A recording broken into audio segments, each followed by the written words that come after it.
to Mic Check Waifu Waifu.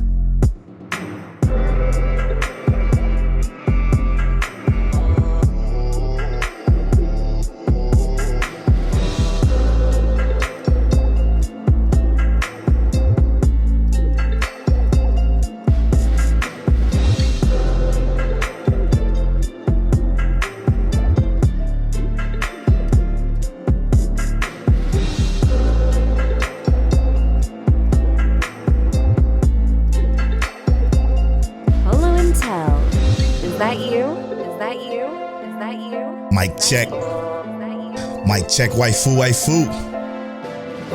Deliano, is that you? It's time to hit a 180. This is episode 180 of Mic Check Waifu Waifu. As always, brought to you by Lube Complex. Make sure you go to lubecomplex.com. Also, check out don'ttalkshop.com as well as our Patreon. Make sure you go to patreon.com/Mic Check Waifu Waifu to get early access to the video version of the podcast, as well as okay. I'm just procrastinating because I don't have the Patreon pulled up, okay? So please don't judge me. Judged. Listen. And loved. We love you, so it don't matter. I wasn't even logged in. Ain't that some shit? I ain't cutting this out either. It'd be like that, you know. So how you feeling? Man, I'm solid, bro. I'm having a good time. It's been cool. You know, we've been playing a decent amount of Pokemon lately. Oh yeah, whole lot of that. So I'm gonna let you get to the Patreon part, but I just wanted to say, Polo asked me to catch this Pokemon exclusive to the game version I've been playing, and I went in, and I'm a little salty about it. I meant to turn off autosave, and I should have turned off autosave. What I did was I turned on. I made a sandwich in Pokemon that increases my encounter rate for electric Pokemon, my shiny rate for electric Pokemon, and the chance they get a title, which all it does is when you throw out the Pokemon, it says whatever their title is when you throw them out. Okay. So I'm running through, you know, that area 0 or whatever, and I'm seeing all these electric Pokemon there, the Tyranitar one, the Iron Hands one, and I'm like, bam, I'm about to get Polo a shiny one too. I'm gonna get him a hard one, a good one. And I run across a Raichu, first Raichu I've seen in the game, and it's shiny. Catch it. Oh. I save it. I had 3 minutes left of my sandwich left. What my intention was to if I didn't catch your shiny Iron Hands in the first 30 minutes, I just reset and do it all over again. But because I saw a shiny Raichu, and I was like, I can't pass this up. Dog, I saved. I had 3 minutes left. I don't need a shiny one. I just need one with best HP and best attack. Even though I know I can, like, what is it? Hyper train it? Yeah, hyper train it. I don't think, is it the same? It is. Essentially it's the same. It just costs you a bunch of money. Oh yeah. Oh, maybe I'll do that then. The one you already gave me. All right. Shout out to the Patreon producers. Let's get back to the show. A.B. Aaron Brown, Dre, the GOAT, G. Johnny from Shogo High, Ked the Pro from Chaotic Culture Podcast Explicitly, Monique Williams, and our boy Nachi. Thank y'all so much for producing this and many other episodes of the podcast. Back to it. Yes. The after story episode that we were going to be recording or dropping, so this is pretty much going to be the Pokemon Scarlet and Violet review, basically. So if you're into Pokemon or video games in general, come to that episode of come to patreon.com, support us at $1 or above to get access to that bonus podcast. Yeah, man. Fuck, man. I'm not gonna hold you. It's been hard to play anything else. I had to force myself to stay off Pokemon because all I've been doing is just kind of trying to find the right mon that I want for my team. Like I haven't been looking at any like team guides or anything like that. I just been kind of doing what I feel is cool for myself. Right. The only thing I'm pissed off about is that I don't have a good electric, which is what I'm waiting for you. Mm-hmm. I don't know if I want to run 2 dragon types. You know what? I'm gonna say that for the after story. We're gonna say that for the after story podcast. Come back for that. This is the anime podcast. I'm at Polo Borfly on all social media. That's at King Teliano. Follow our Twitter at Mic Check Waifu. We got an anime podcast to talk about. Listen, Episode of the week this week, Tell. It's hard for me. I ain't gonna lie to you. Episode of the week for me this week is hard. I'm gonna choose.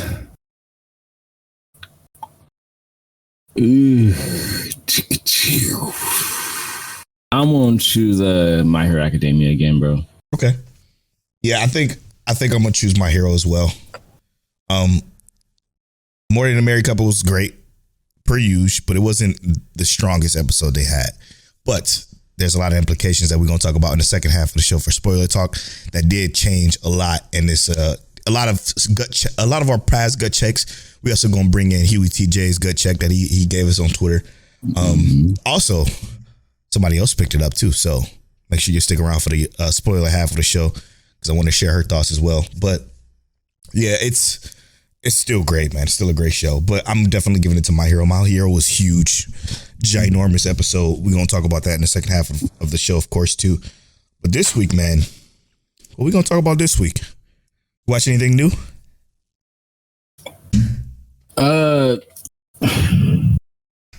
Not specifically anything new, but I did have.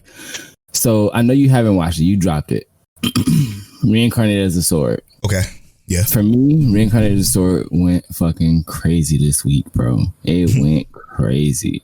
And I only say it went crazy because literally last week, and I mean, this is going to be spoilers. Reincarnated as a Sword is a isekai this season. Technically, it's about a character who died in the real world, got reincarnated in another world as a sword. He trains, becomes an OP sword, and someone picks him up and makes him OP as well. Last week's episode of Reincarnated Sword, basically our main character outside of the sword is a black cat girl. She looks like a regular girl. She just has black hair and black cat ears. She fights a blue cat, which are basically they're traditionally known to kill black cats. That's the expertise. That's the expertise. They go out with their mercenaries that kill black cats. Black cats are basically almost extinct. She basically mutilates him, like puts her sword in his mouth and just cuts his head off from there. Yeah, spoil the whole show. I'm just saying that's what happens in that part.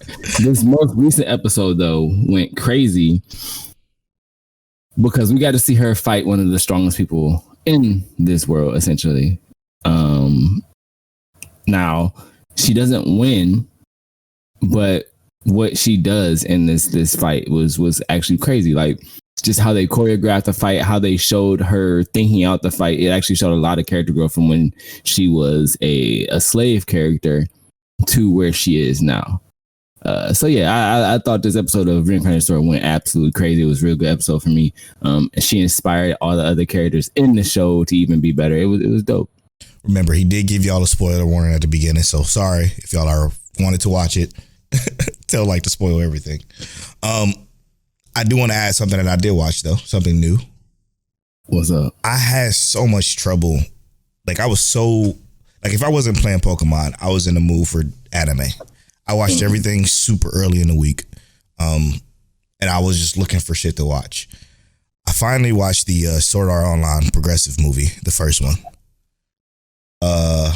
Yeah, it's incredible. The one thing I will say this, and I think I said this back in the day too, but for some reason, the side characters dubbed always sucked, and I don't know why that is. But Asuna and Kirito, they sound great. I do want to say that progressive is what SAO should have been, but from Kirito perspective, it's so different. It's so different than what actually happened in the show. But it was a more, what can I say, interesting story than what Kirito went in the original anime. I think this progressive take of things is very annoying because it's basically going to come out with a movie every year and a half, 2 years or so, continuing this story. Now, I don't know if they're going to do what progressive has done, which is kind of go through floor by floor per movie or per light novel. But if they do, we're going to have a lot of movies. It's going to be 100 fucking movies. But what's up? Do you feel like it gave you the details you wanted though? Yeah, hell yeah.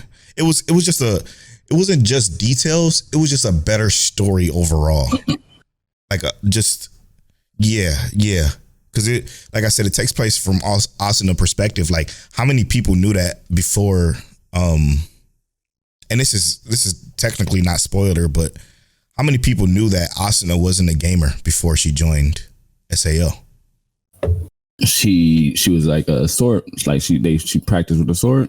Never, never once in her life.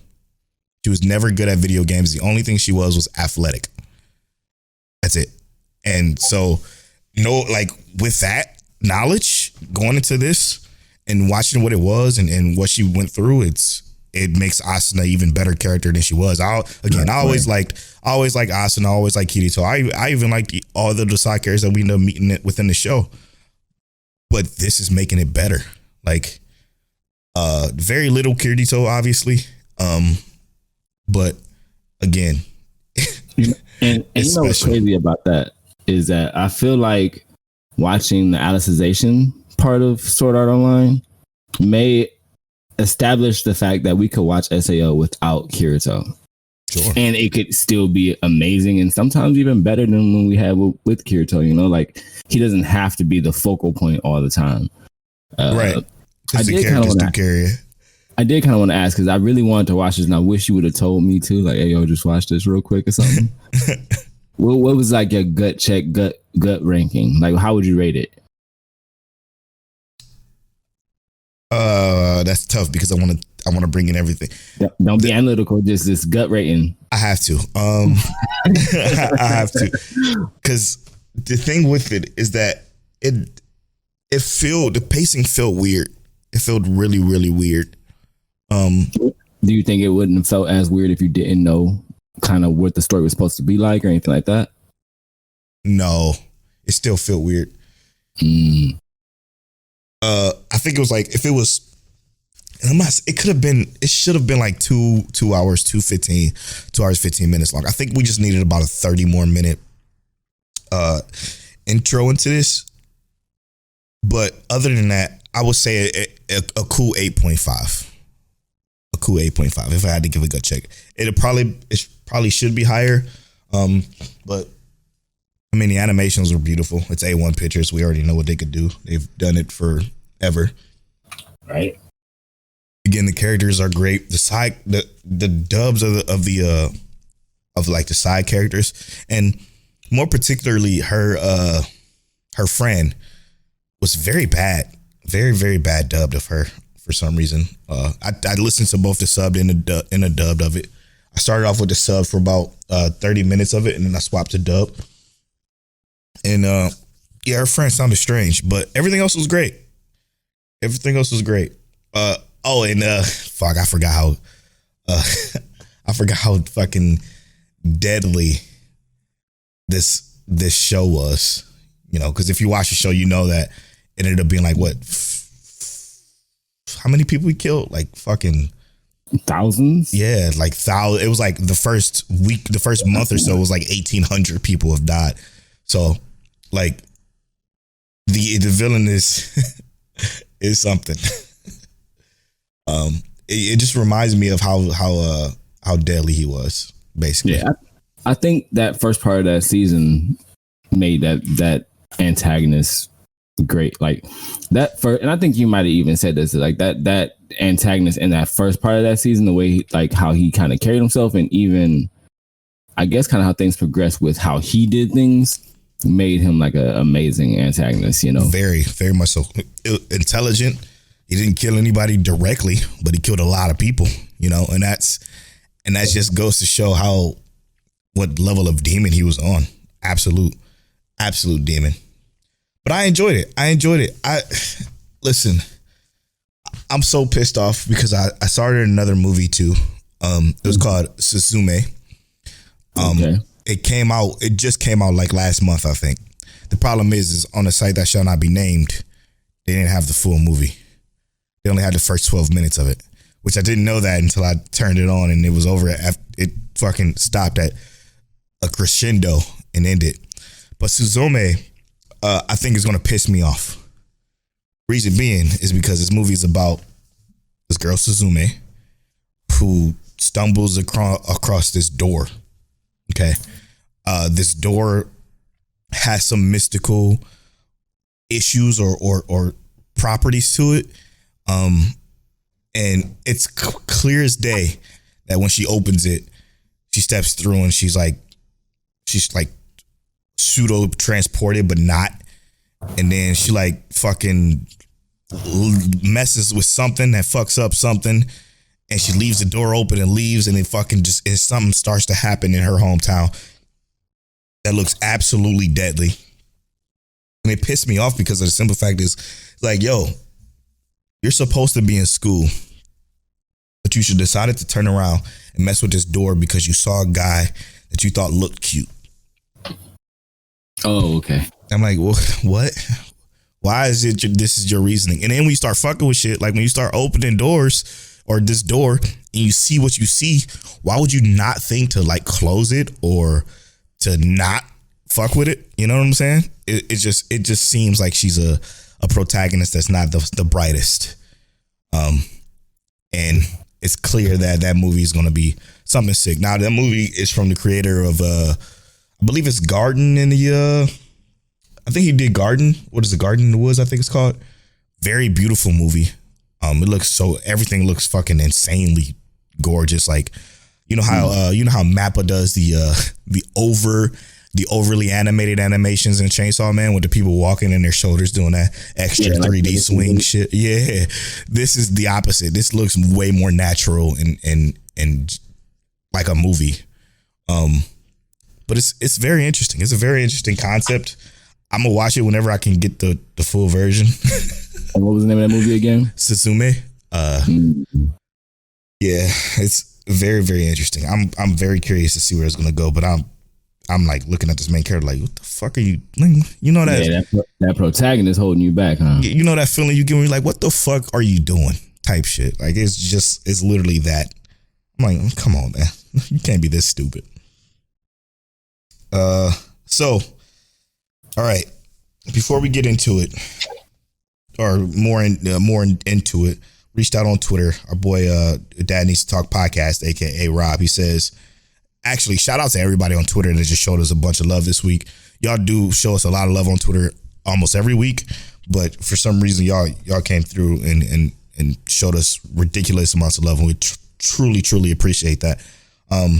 Shout out to Black Anime Podcast, or our boy Ash over there across the ocean, across the pond, if you will. But shout out to everybody that just showed us love. We appreciate y'all. But Rob says, and Rob was one of them, but this time he has a question for us. He says 3 anime moments that shocked you and left you speechless. He says a few for me is Gon big transformation, Hunter x Hunter versus Pito, Vegeta final atonement versus Buu, and the main villain first appearance in Ushio and Tora. He said, by the way, have y'all seen this anime? I have not seen that anime. It came out in 92. Till was just born. so no, I did not see this anime. It's way too throwback for me, even though I like older anime. I don't know if I can even go back that far. Yeah. I think the first I went back is Initial D, probably. I hate that you all. I gotta watch Initial D, bro. Real good. The best Fast and Furious you ever watch. I don't know if Vin Diesel will agree with that. That sounds ludicrous to me, but what? I'm gonna spit his water out. Yeah, shit almost had me at the rock bottom. Okay. All right. You're a demon, man. Doofus. I can't stand him. Oh, man. Got me over here crying like Tyrese. Yeah. Okay, all right. Oh, yeah, you're right. Sheesh. All right. Okay, so look. Top 3 moments that had you speechless in the anime. That had me speechless. Let's bounce them off of each other. But I'm gonna go with number 1. One of my favorite scenes in general for anime: Ikikuragane versus Raikiri. Ito Shura, his final strike.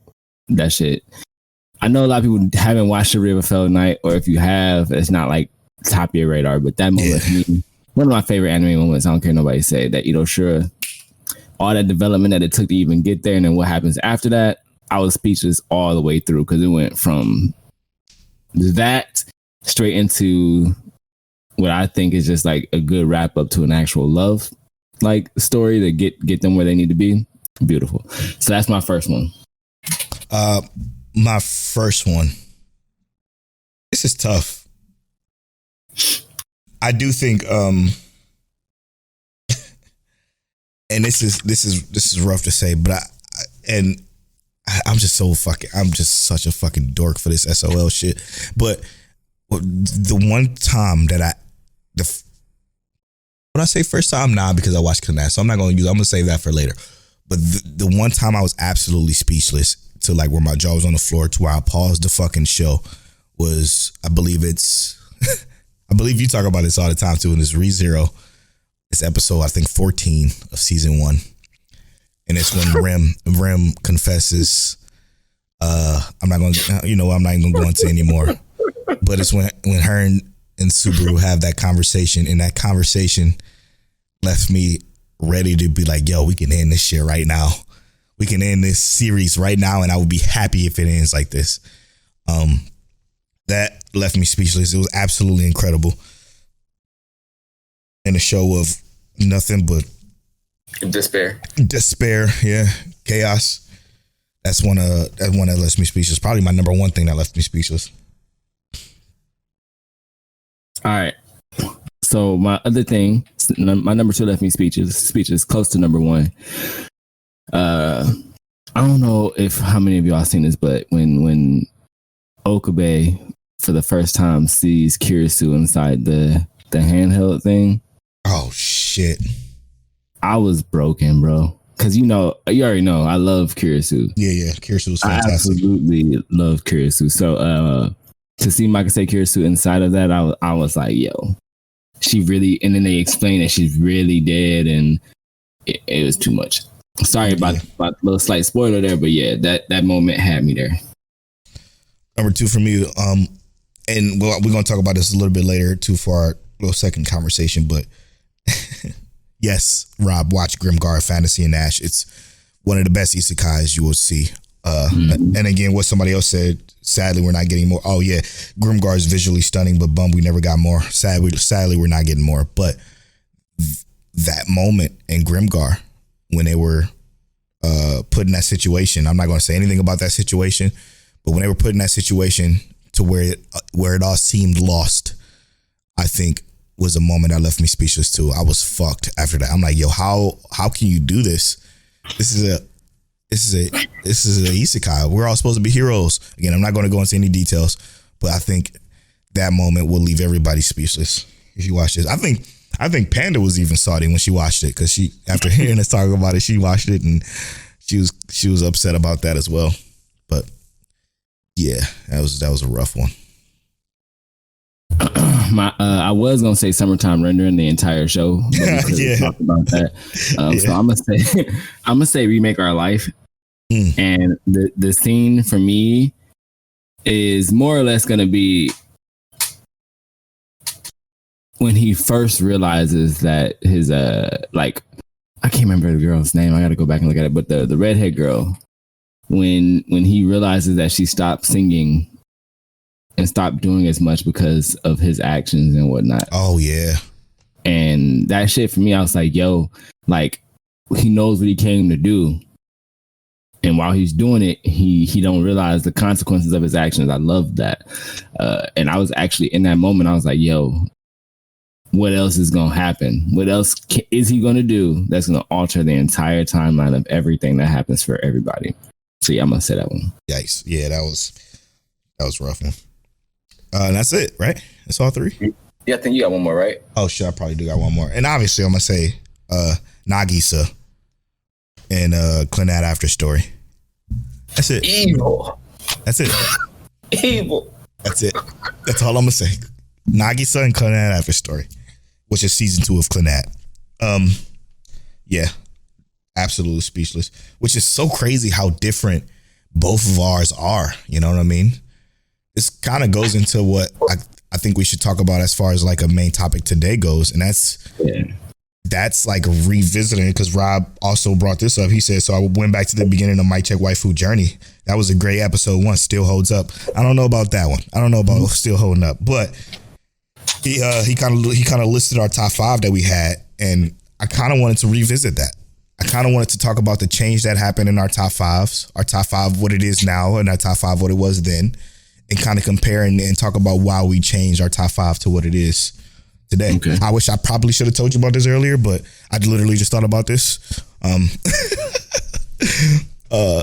probably should have thought about that earlier, but I think it's a good idea for us to do so, because, man, even talking about episode 1 of Mic Check Waifu, 180 episodes later, to think till we used to name our podcast EP1.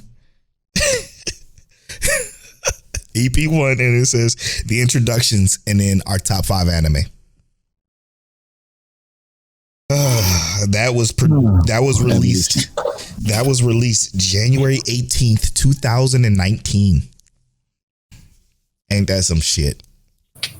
Evolution, bro. Evolution, indeed. All right. So let's talk about these top 5s. Okay. My top 5, y'all first top 5.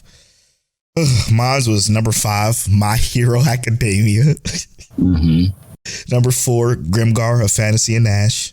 Reasonable, very much so. Yeah. Number 3, Steins Gate. Number 2, ReZero. Number 1, Clannad.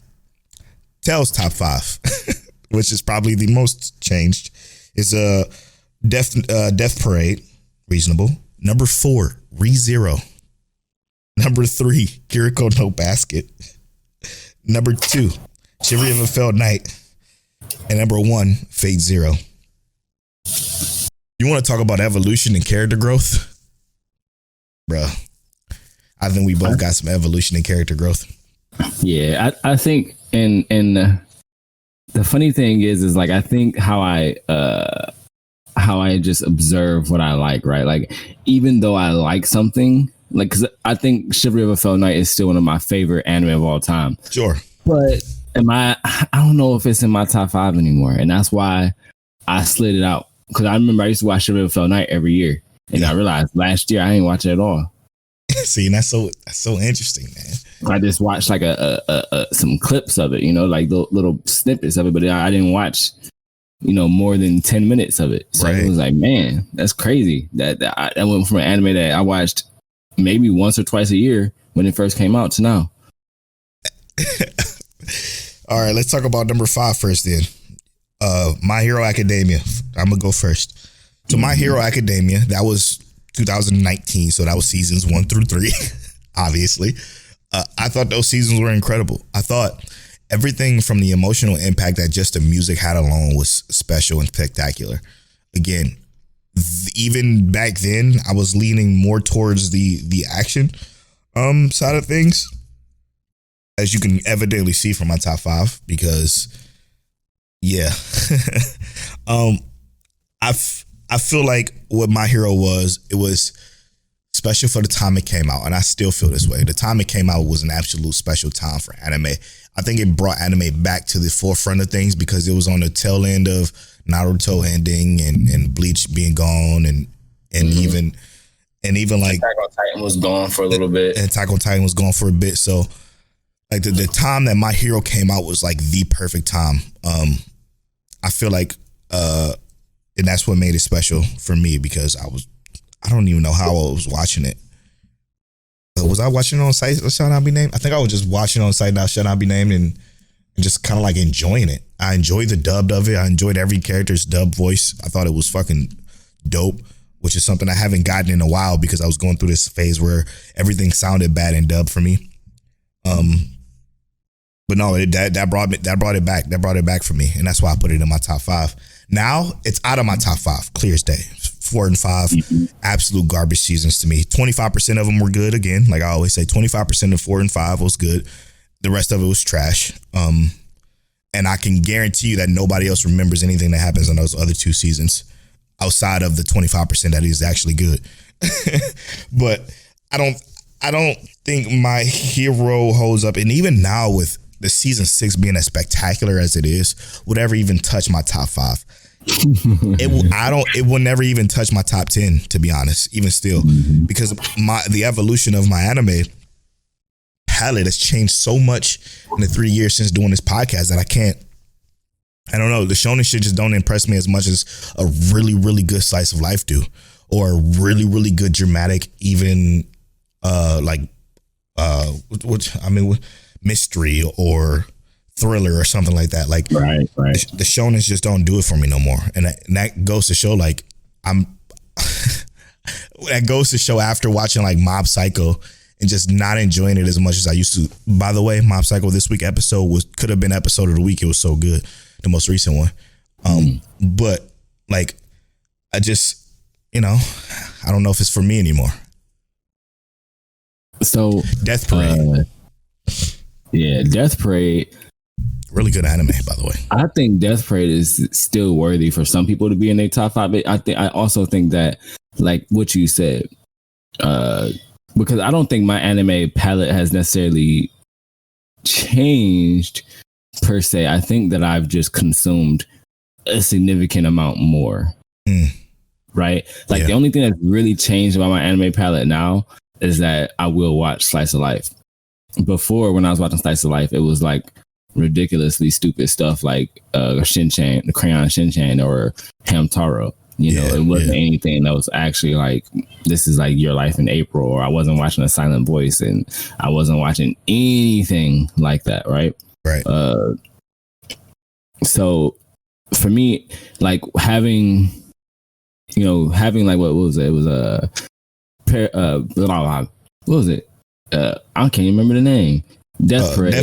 Death Parade at number 5. I don't think it's still a bad pick. I just think it like Polo said, it probably went in my top 10 now because there's stuff that I've watched that is either more consistent or had a longer run and had something that was more not conducive, but a story that was more concise.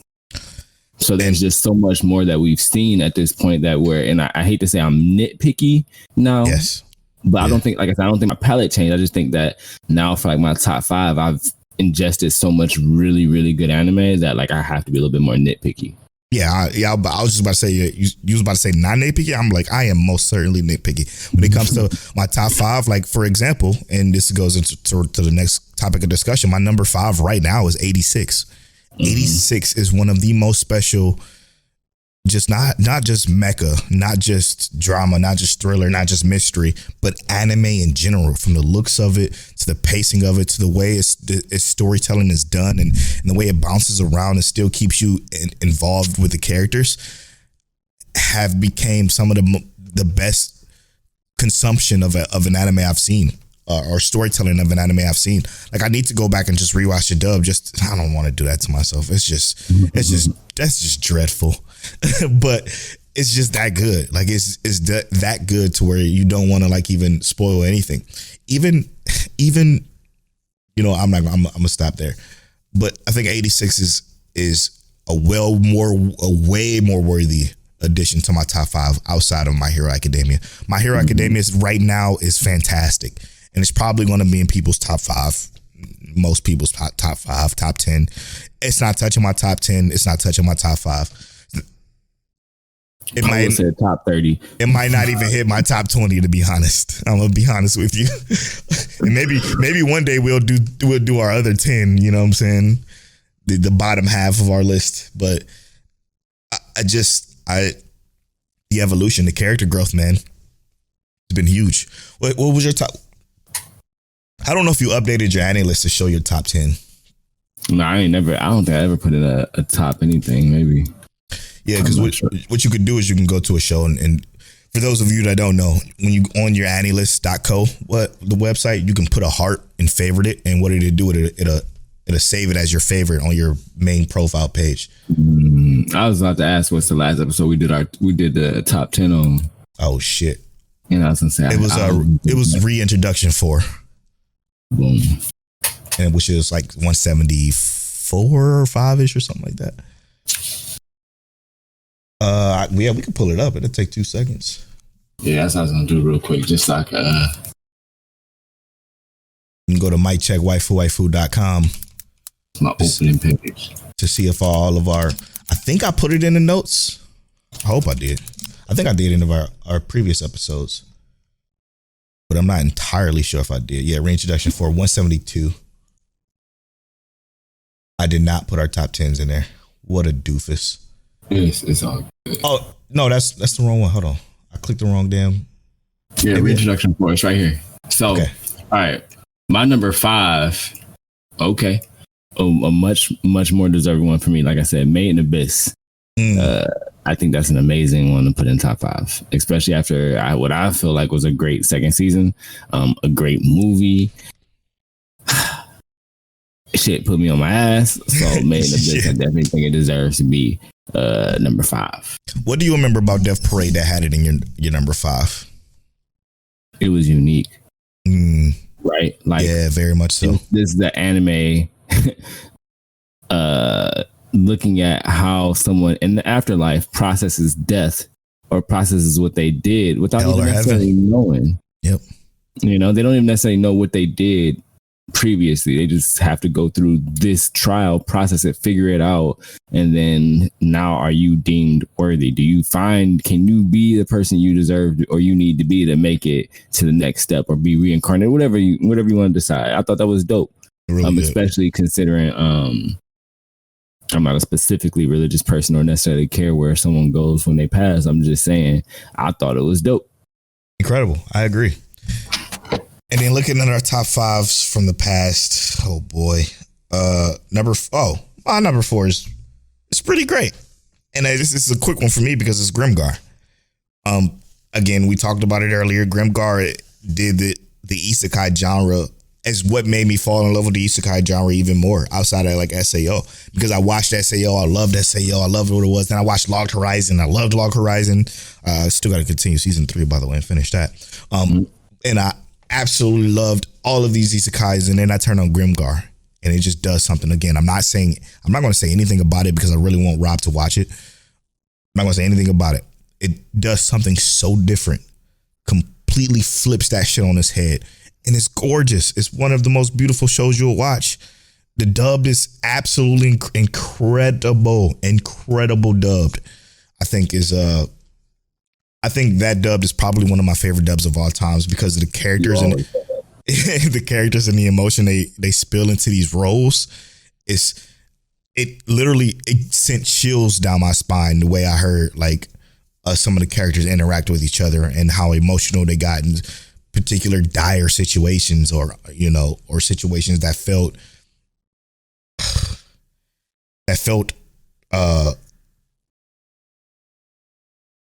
impossible. There it is. Yeah. And for the past, my number 4 anime in my top 5 for episode 1 of My Check Waifu was Grimgar. It remains that. Even with all the evolution, even with all the character growth, I still feel like it's number 4 worthy. Polo put me on Grimgar when he talked about it one time. And we did that review. I binged through it, and I think that was one of the best slice of life watches, or not slice of life, best isekai watches I've had. Like it was, and I mean, even to this day, like he said, it's a very solid watch. It's hard to find an isekai that kind of hits the nail on the head like this one. Yeah, man. God, we need more. 2016 that came out. Yeah, that came out the same year as Sword Art. Yeah, I will pay for more right now. Mm-hmm. Immediately. And then your number 4 back then was ReZero. So obviously, what has transpired in between that time was that ReZero had a second season, which after, kind of, and I think even before then, like, because we had did some top 5 lists that before we got here, and some of this stuff still moved out of my list, and ReZero remained. And it moved up. I think even before season 2, because I think we did a rewatch. Yeah. So ReZero moved up on my list in comparison. So yes, I think, and for me personally, and I always say this to people, when they haven't watched it, I just say, cool, watch episode 4, watch all of episode 14. Let me know what you think. And it's the people who do, they come back like, God damn, episode 14 was a little too much. Like, exactly. It is every time you watch it. Episode 14 will always get you. Every single time. But yeah, ReZero just I still kind of feel like it's slept on. I'm not even gonna lie to you. I agree with that. To say because it's a fairly popular anime, right? But I still kind of feel like it's slept on. Like it needs to be. This is not an anime that I need to just say is like, oh, it's cool if you watched or you didn't watch it. It need to be one of those animes like people talk about outside of I hate Natsuki Subaru. That's so stupid. What?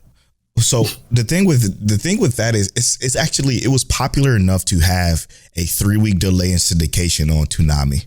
So like it'd come out subbed, and then 3 weeks later it'd be on Toonami. So that's how popular it was. But the problem with that, I think the time slot of Toonami for ReZero was always a bad one because there's no way I don't think enough people watched it because if it did, it's still super popular outside of what we got because people are fucking begging for more. And obviously the merch and the games and the festivals and the announcements and stuff, people are tuning in to find out what the fuck is going on. But it's just an incredible series. Great cast of characters. Yeah, and I hate the argument that Subaru cries too much, especially from people who like My Hero Academia. Yeah,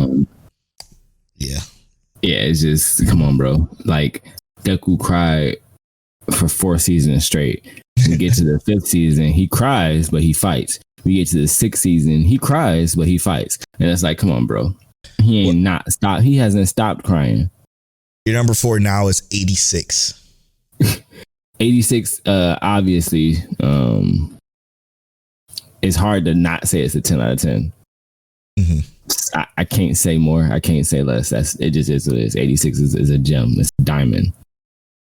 Huh. Yeah, I couldn't agree more. Now, my number 3 was in episode 1 of My Check Waifu, Steins Gate. Mm-hmm. Yeah. Spoiler alert. It's still really fucking good. It's still in my top 10. It's just moved to number 6. The reason why I moved to number 6, scratch that. We just talk about episode 1 of My Check Waifu. Steins Gate for me was one of the shows that even from episode 1, I am the outlier here. From episode 1, had me enthralled as to what the fuck is happening because I always knew something ain't right about what the fuck just happened here. And when that happened in episode 1, for those of you, those of you that don't know, episode 1 is a very, very big deal in the world of Steins Gate. And I just had to keep watching more. I was captivated by that. And then episode 2 and 3 happened, and that's for me when it's kind of slowed down.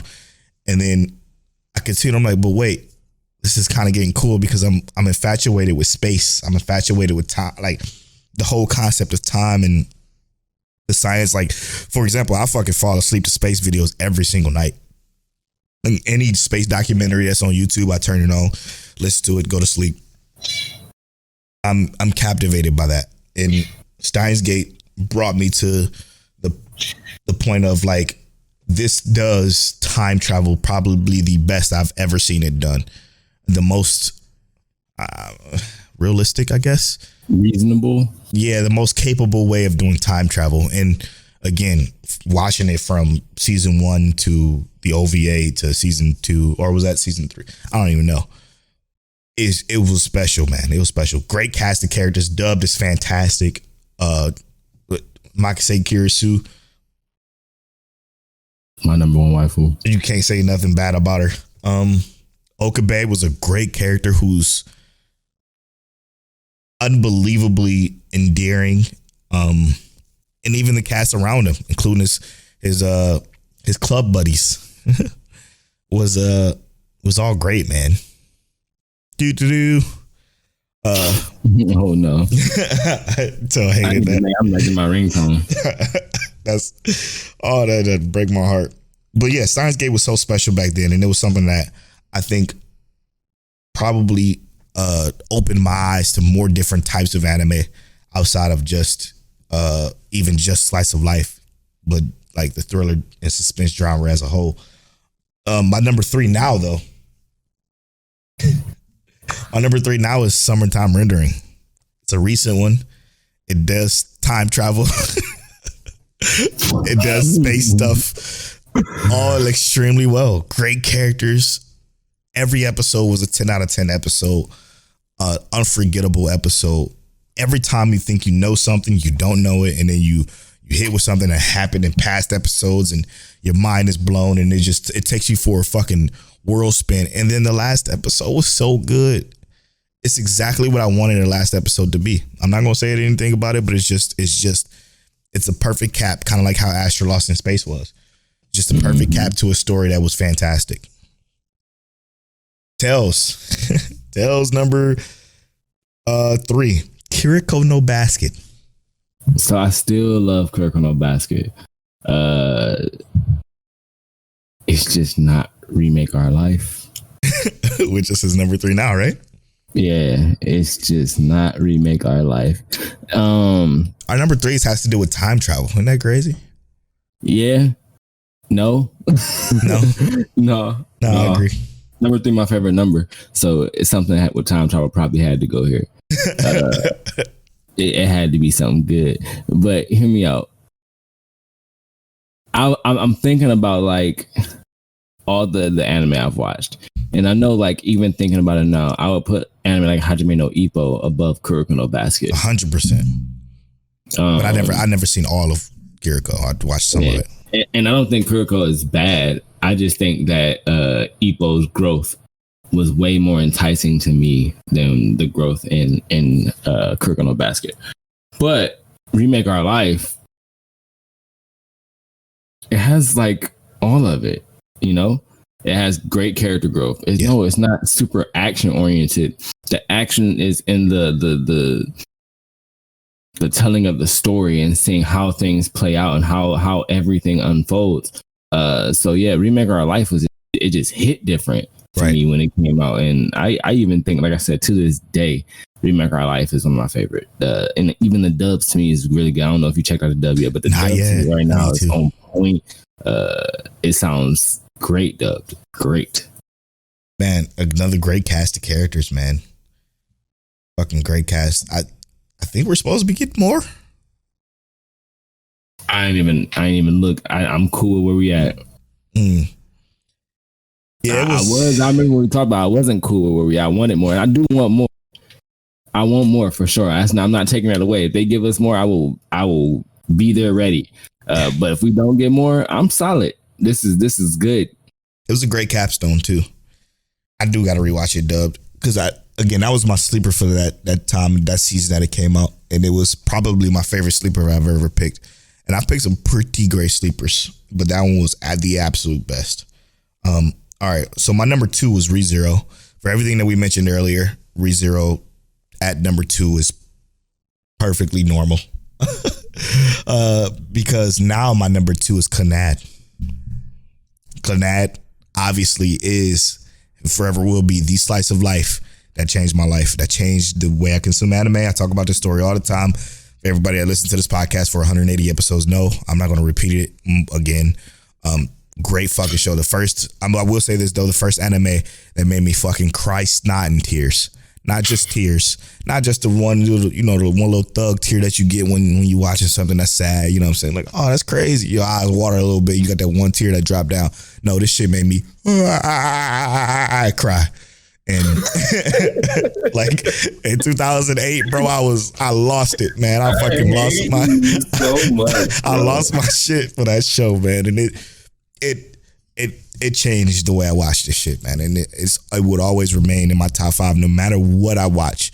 It will forever be there because of the impact that it had on my life and this anime shit in general. So I said I hit it because when I watched Clannad, I remember when certain circumstances took place and certain things took hold. I was on the couch in Florida, and my wife was like, "What's wrong?" And I'm sitting there balling. Oh man, that hurts. Balling, bro. Balling. I'm just sorry, like, yeah. man. I could never deal with that in my fucking life. And then 5 episodes later, balling. I'm so like, sorry. I'm like, come on, man. Polo, why do you watch inherently evil shit? All right, yeah, but it was great, man. That is great. It is. I can't even lie to you. It's great. I can't put it in my top 100 because I can't do it emotional damage. That shit was pain. It's painful. It's painful, and I get it. I completely get it. Tails number 2 was Chivalry of a Fell Knight. All right, we talked about this earlier, but yeah. Chivalry of a Fell Knight, like I said, it's still one of my favorite. It's just not. I just can't put it in up that high anymore. But my new number 2, Summertime Rendering, untouchable, bro. Unfucking touchable. I was literally just talking about this with somebody the other day. Like they talking about, oh well, Bleach is back. It's really good. It's doing everything it's supposed to do. Yeah, Bleach is doing everything it's supposed to do. It's great. No lie, Bleach is amazing. Summertime Rendering came out this year. So 2022 Summertime Rendering's year. You can't even. I can't hold nothing else to that. I know Bleach is going to crush the box office and all that stuff. Summertime Rendering came out this year. it showed up in full force. Let's not forget that Summertime Rendering came out this year. Oh, bro. Yeah. Chivalry of a Fell Knight, like I said, we already talked about it earlier. That's your shit. My number 1 was Kunat in episode 1. Obviously, for everything I just talked about, for it being my new number 2. My new number 1 now is ReZero, and that's because of season 2. Season 2 was fucking wonderful. It did so much. Like, it made you even root for a guy that you hated in season 1. The guy you hated probably most in season 1. We all hated most in season 1. You end up feeling for him because you learn more. And the way it taught it to us was special. And again, the way it taught us Subaru's character growth was also special. You understand him more. You feel it more.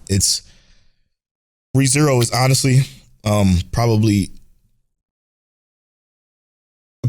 just as good as Summertime Rendering or 86 or anything that we watched that's new and fresh and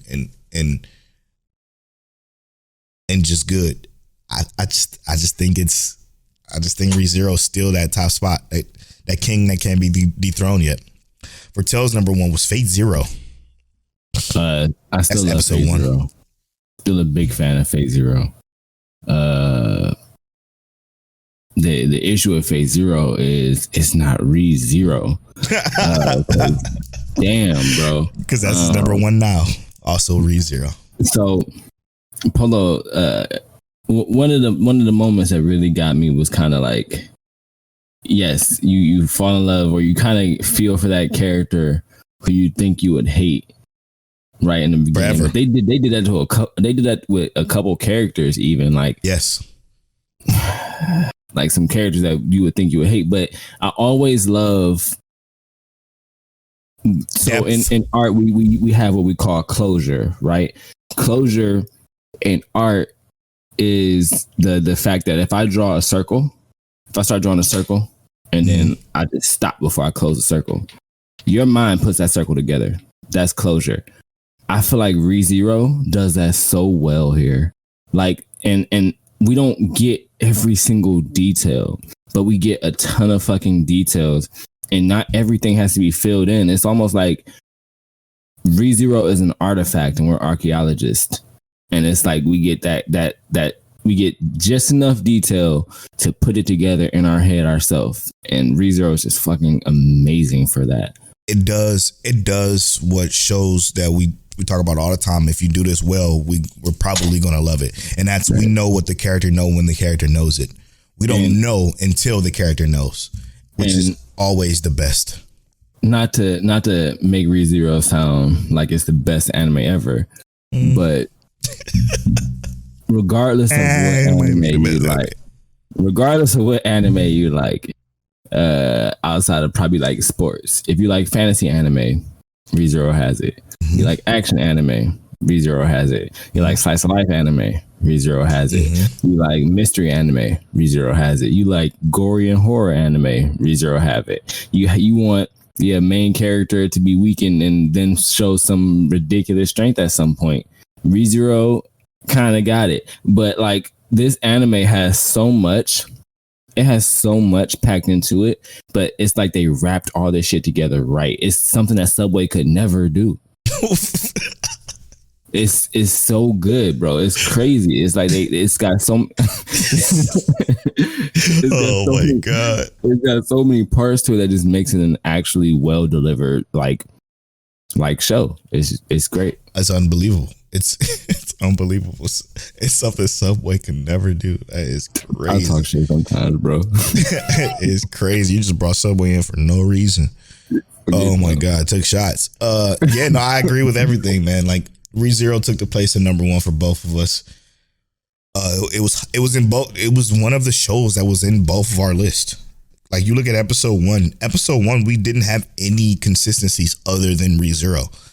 And we didn't talk about our list when we first started recording the podcast. We didn't do anything like that. And it stayed in our list through the 3 other times that we did our top 5. It stayed there. It stayed consistent. ReZero is definitely special. I will say this, Rob, thank you so much for supporting us, bro. You're incredible. We appreciate that. Everybody else, don't ever go back and listen to episode 1. Do us a big favor and just go to like the latest reintroduction episode.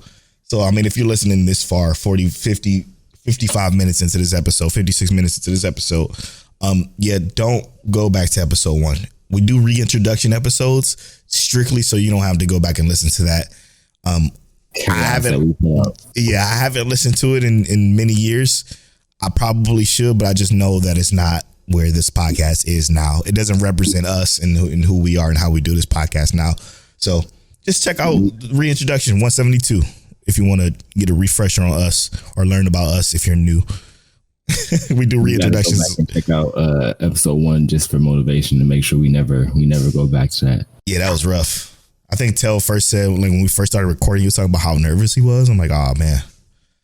Crazy. I think you said nervous first. I don't know. I was talking. Yeah, it was you. Because I'm like, I'm not used to being in front of that. I wasn't used to being in front of the camera at that point. So I had to get used to talking like this while being recorded. Yep. I'm like, I stream. I do this shit. So, but I was, you know what? Even though I did, I think I still was nervous because it was something that we did, you know, kind of on a whim. Not really. We kind of did some setup. We kind of did it smartly.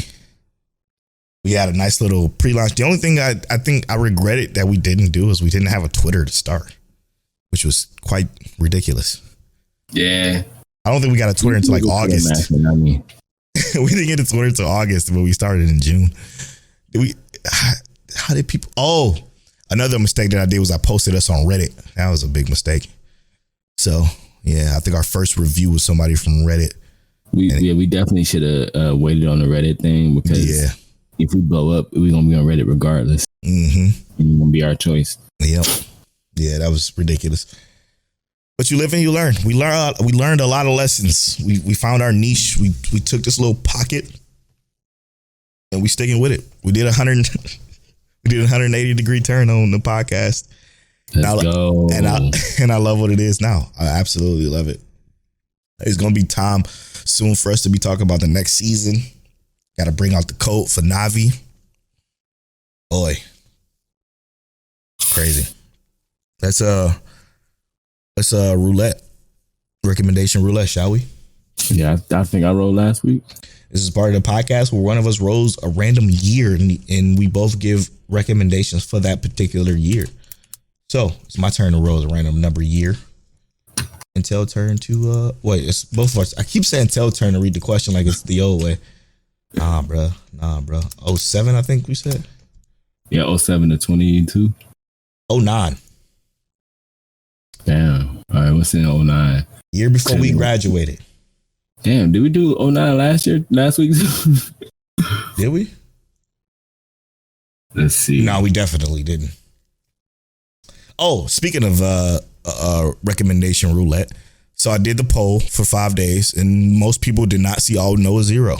I didn't know. It only had a few votes to be shared, but to put those votes in perspective, fucking Ash didn't see all No Zero, and he's the giant shooty robot podcast man. So, like, wait, did we do this?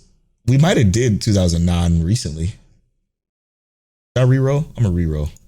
You gonna reroll? I was gonna say it's cool. I already got one. 2012. 2012. All right, then go to 2012. We literally just did 2009, so I didn't want to do something that recent. Oh God. Oh, this was. I thought Sword Art was way later. Okay. Oh shit. Okay. Okay.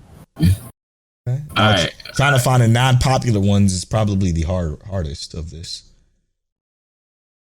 You said trying to find a non-popular one? Mm-hmm. Okay, I think I got one. Go ahead, bro.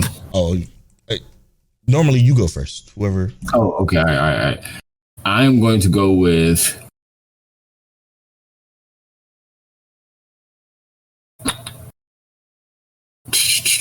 I'm going to go with. I guess I won't say the Blue Exorcist movie because it's not a good one to go with.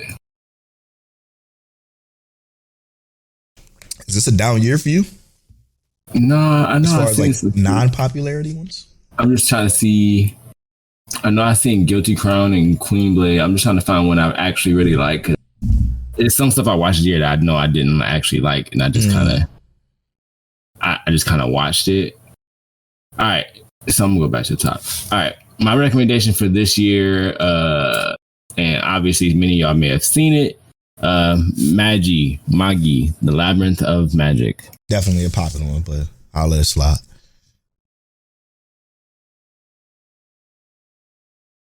Okay. So for me, I'm gonna go with A Slice of Life. It's Hayuka. Hayuka is a very, very, very fucking good show. It gives you My Teen Romantic Comedy Snafu vibes. Another great main character. Very, very, very great cast of characters in the all around world. But it's more so like you can think of it like a mini detective series that is very, very intriguing. I love it. I'm gonna change my recommendation since mine was very popular. Sympho Gear. This is one that I actually watched because of the podcast. Mm-hmm. It doesn't have a particularly great rating, but I think the sound design in this anime was 100% worth every second of it. Nice. When they did the musical stuff, and the animation is actually pretty high end. Yeah. I'm not sure who did the animation, but high end animation. So I'm gonna go with that one instead. Yeah. That's a good one. I fuck with that one. I wanted to say, for those of y'all who, sticking around for recommendations, let us know if you have a recommendation from that year. It'd be dope. And I'm also picking up 2 anime from this year, which is just because I want to have some other stuff to look at from this season, from that year. So which one are you going to pick up? So I just put 2 in planning to watch, and where was it at? Damn, most of the shit I watched. Yeah, I know, Polo. It is a decent amount of stuff in here I actually watched. It's just the stuff that I feel like. So Excel World, which I think you told me to watch that. Yeah. So Excel World is one of the ones I'm planning to watch, and then there is where to go. Something about some demon girl. But yeah, Excel World is gonna be the first one. Shit, for me, looking at this year, 2012, 2012, I watched a lot of this shit already. Like, a lot of it. I'm never going to watch a JoJo, so you can kick fucking rocks. I might pick up Blast of Tempest. I'm going to set that to planet. Let's go. Interesting stuff. All right, so that's what recommendation Real is going to be. We're going to recommend one from that year that we've seen, and we're going to pick up one that we haven't each week now. Obviously that one's going to get watched throughout the times, and when we have time to watch it, and we'll obviously update update you as we go out. We're going to try to watch it this week though. Mine's going to be kind of hard because it's 24 episodes, but knowing me, I'll probably fuck around and watch it all in a day. All right, we're going to take this. Oh shit. It's time to actually, damn, we fucked up because it's time to cue the music. Oh, Bleach, brother. It's always good to come back to Bleach. Always good to come back to Bleach. Listen, sorry if y'all hear them cut the grass again, but we are obviously going to spoil the 1,000-Year Blood War arc, episode 7 and 8, right? Yup. Okay, 7 and 8. And to be honest, man, I didn't think this shit can get any better, and it did. So look, how they started off with episode 7 was intense, right? Yeah, I know. Seeing our boy get split in fucking half. I mean, not half. It was more like a third, and at a nice little angle, 45-degree angle. I mean, you know, it's still half if you look at the longitude versus the latitude. Whatever. No, chopping him up like that was fucked up, though. I mean, but it's war, so we kind of expect casualties to be casualties. But bro, he's a fucking monster, and I hate to see how the Quincy King addressed how he died as being like meaningless and it was pathetic or whatever. That pissed me off. It wasn't pathetic. Not even close. Because had you shown up to him face to face, and that would not had someone else run his fade first, it would have probably gone the exact same way, my dog. And I mean, I'm not gonna say like he wouldn't have put up a better fight, but Yamamoto was prepared to destroy everything right then and there. To kill him, yep. And then, yeah, because if he would have known, the Quincy King would have did whatever he had to do to survive, and that would have been enough, obviously. But it was too late. He blew his load thinking he was fighting the Quincy King already, which fucked him. Making sure the Quincy King had no way of escape, right? And that's what and to be fair, that's exactly what you're supposed to do against an enemy where you don't know how strong they are. Yep. Right? They came back and did everything they were supposed to do. Like the Quincy's came back and did everything they were supposed to do to, solidify their victory. Right. But Yamamoto was like, I have to one shot kill everything. Yeah, so I'll tell you one thing. There is one instance in this entire episode that literally gave me chills, and that's when the song that we're playing right now, that we're talking over right now, was playing. When that was playing, dude, I like chills went up my fucking spine. It literally fucking like, I'm not gonna hold you, I kind of felt like super nostalgic because it was like a different version of the song. Obviously it's the different version that you're listening to now in the background, but it was a beautiful version of the song that just sent like chills. That has to be one of the best anime transition songs probably ever. And this is so crazy that I'm gushing about this fucking shonen like this because I am not a shonen fan anymore. I hate the shit now, but this shit is just too good to even deny. But it's the fact that we have years of story with this, right? Yeah, true. Very true. And the story continues to be because I'm not gonna say it's like the best story in the world, but what it does extremely well is create that idea of like depth and like intensity, right? Yeah. Like the fact that, and what makes it so ridiculous is the fact like we said, and even before, like kind of what they addressed in this is that he never went this hard, even when he fought Aizen. Yamamoto never went this hard. So that creates even more intensity. Like this was a moment where it was do or die, and he did both. He did and he died, but it was like it was crazy. It was amazing. And then that the way they kind of show that Yamamoto and the Quincy King were identical at some point, right? Yep. They both didn't mind stepping over the bodies of their comrades, their allies. And while that's beautiful, we also got to see that Yamamoto changed. Big time. And was it for the better? I mean, I think he still, so he had to change more when Ichigo showed up, and I mean like original, like the beginning of Bleach, right? Yeah. He started to change more, and you see that like they're like, I don't think they even view it as necessarily a shame that Ichigo is coming to save them. It's more of the fact that they're supposed to be protecting the human world. They're supposed to be protecting the human realm. Yep. And here we are. The only savior we could possibly rely on is going to be a human. A human. Well, you know, human-esque. Because I swear to God, I did not read none of this 1,000-year blood work shit. I did not look anything up for this shit, period. I knew nothing. But everything that I guesstimated about this was fucking correct. About his mother probably being the queen. And that's okay. That just kind of shows you how fucking predictable these shonen are. For one, because it was obvious, right? Like it's obvious that the moment that they came up and they tried to take his Bankai and it didn't happen, that it was obviously going to be some excuse about him being part Quincy too. And they literally broke it down in episode 7. Like, yeah, this is the fucking reason why, you know, you are able to survive my fucking knife almost piercing your neck. Because I thought it was about to be a hole in the neck. I'm gonna turn into a hollow kind of situation. But then I realized, wait, this is the Quincy shit now. So it has to be revealed that his mom is fucking part Quincy.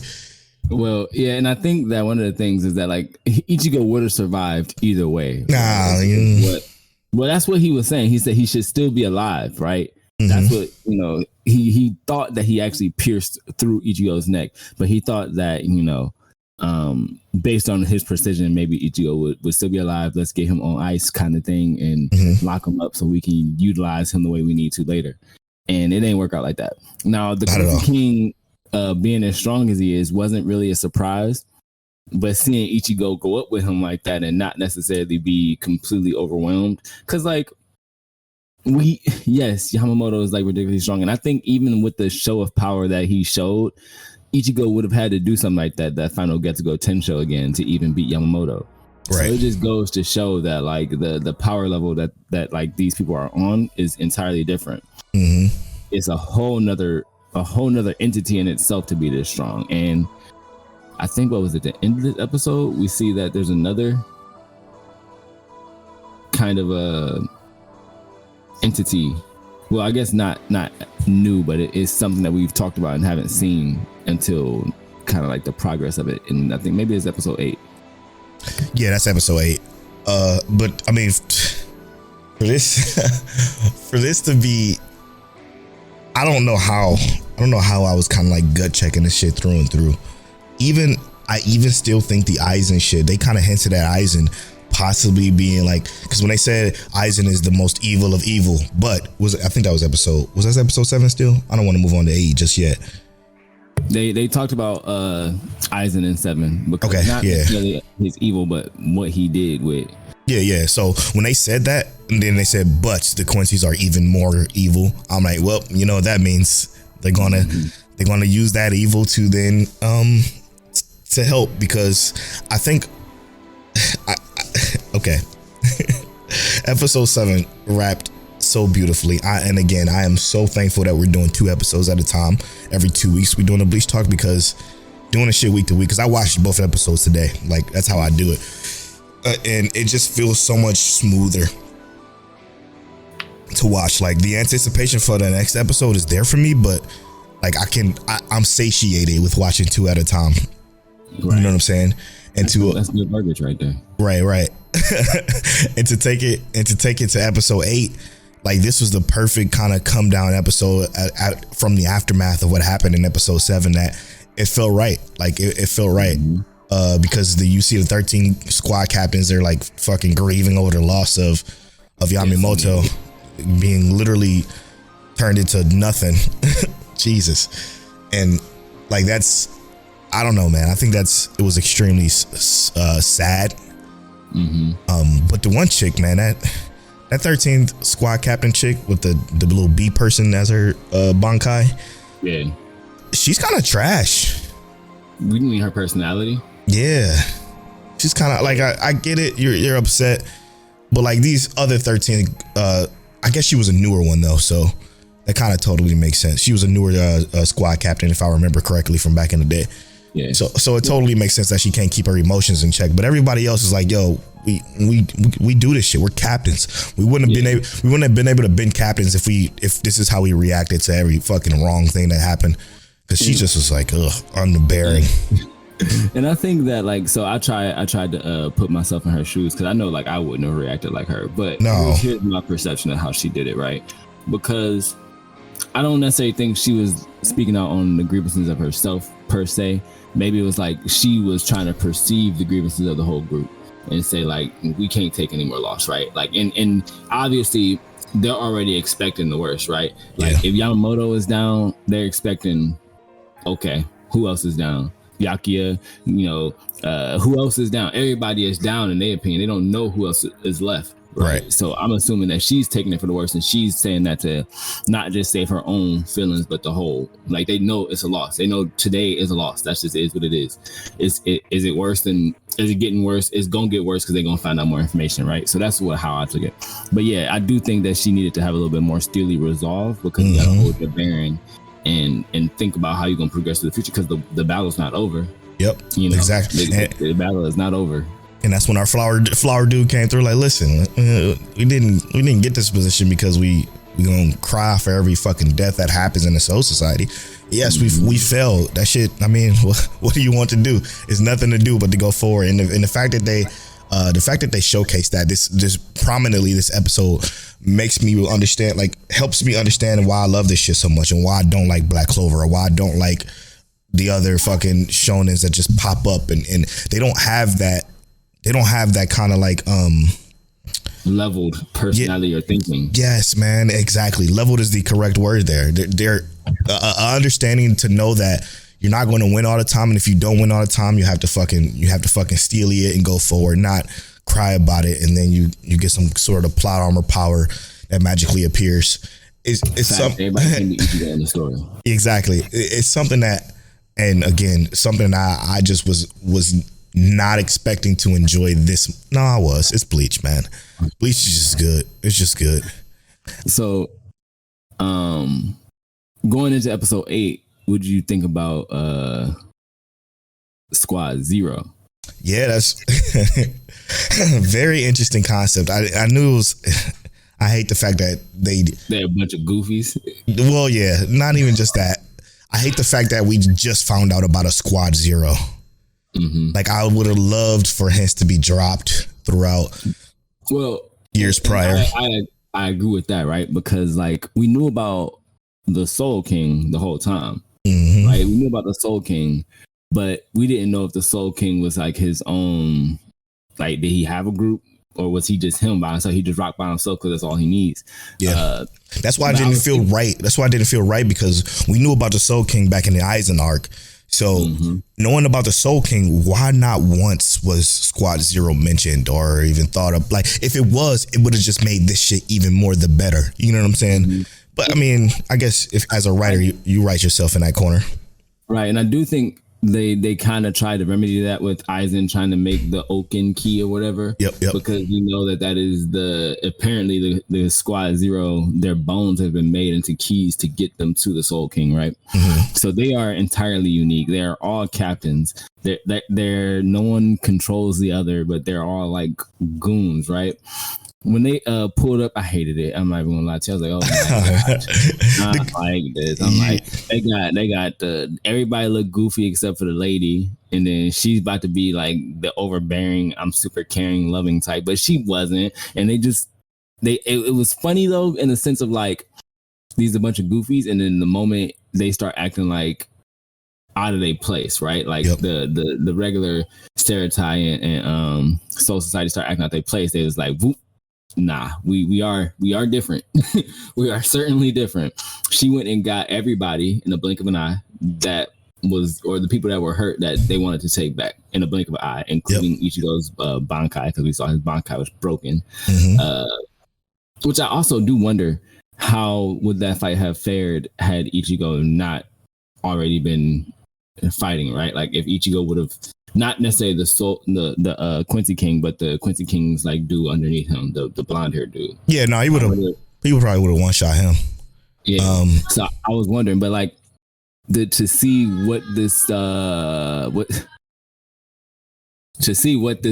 Group Zero can do without necessarily being in a motivated state was kind of dope. Yeah, because I absolutely love how they even explained it. They even was like, listen, Squad Zero is a squad that is only comprised of 5 people. But these 5 people, all 5 of them together, is stronger than all 13 squad captains together. Like, yeah, I thought it said squads, not just the captains. Oh yeah, true. It probably meant squads in general.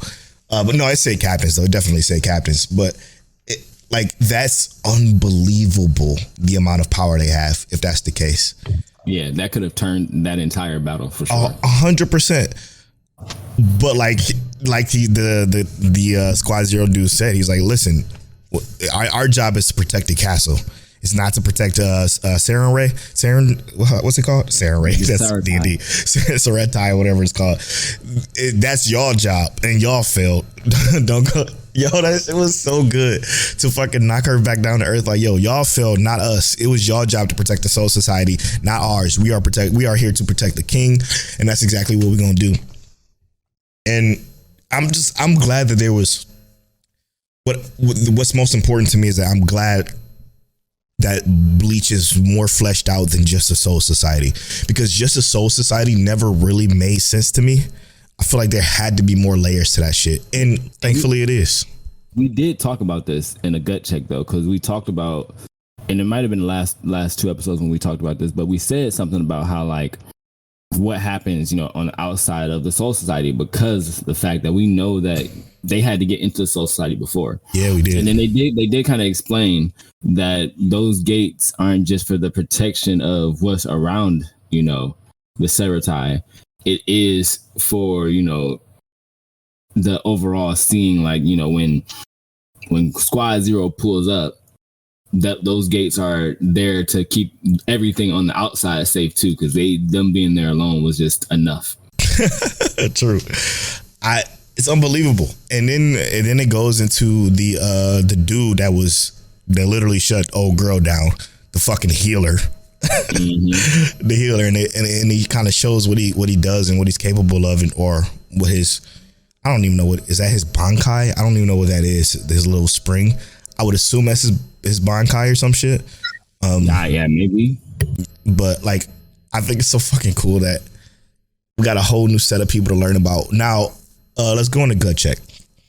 I think this is the perfect time to go into gut check, because all right. Knowing what we know now, I think there's obviously going to be a training session coming about.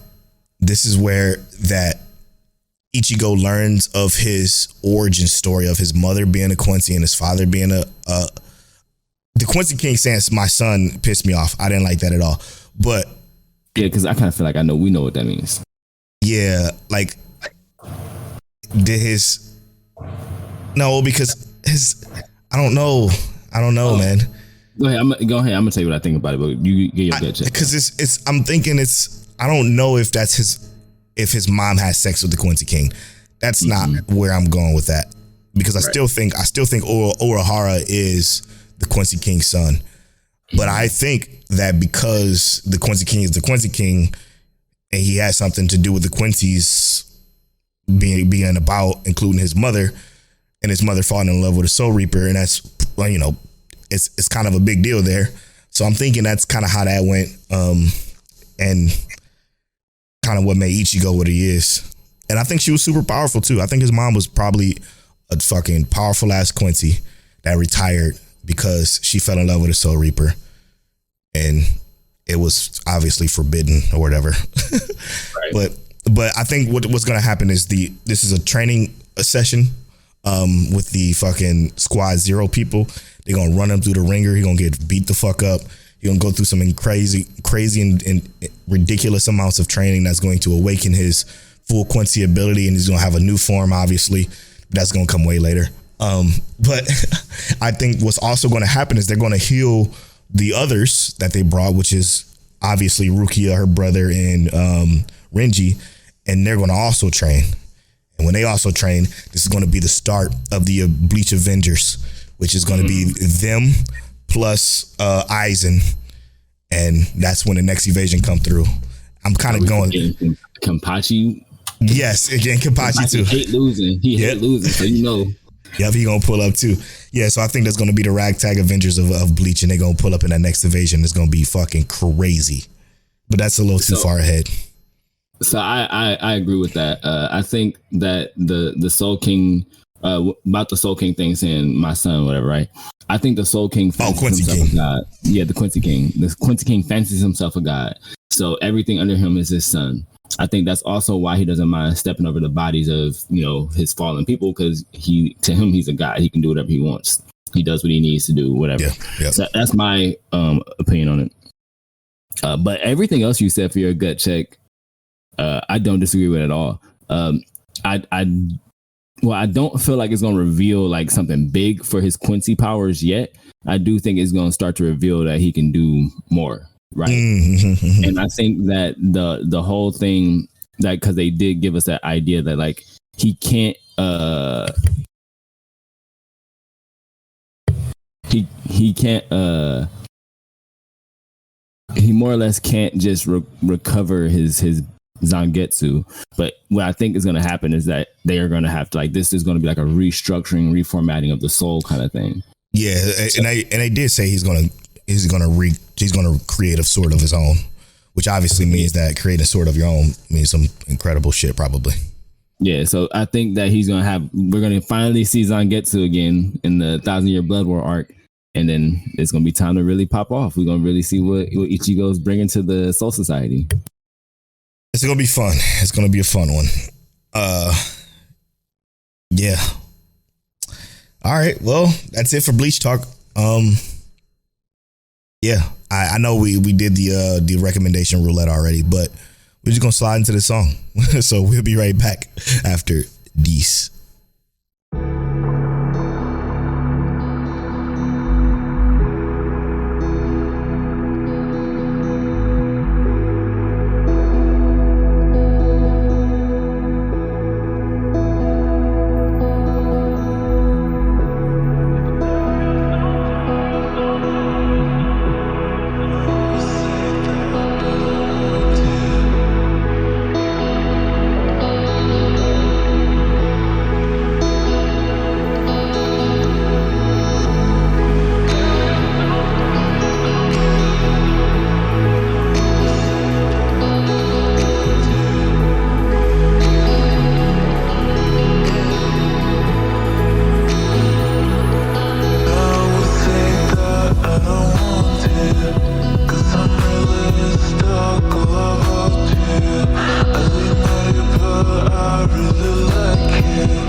And welcome back to Mic Check Waifu. Can't believe we almost forgot about the Bleach Talk.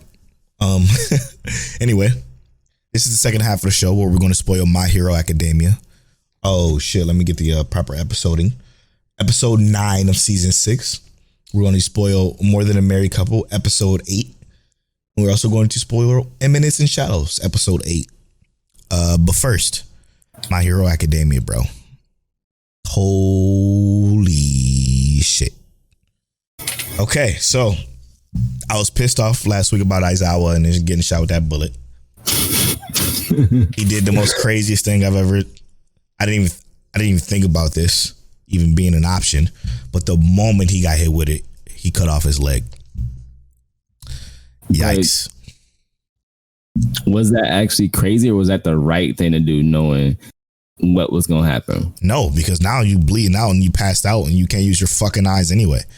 But if you would have kept your fucking leg, like you mentioned last week, the girl could have possibly reversed the issue, you know, him not being able to use it. But I guess they need his eyes now.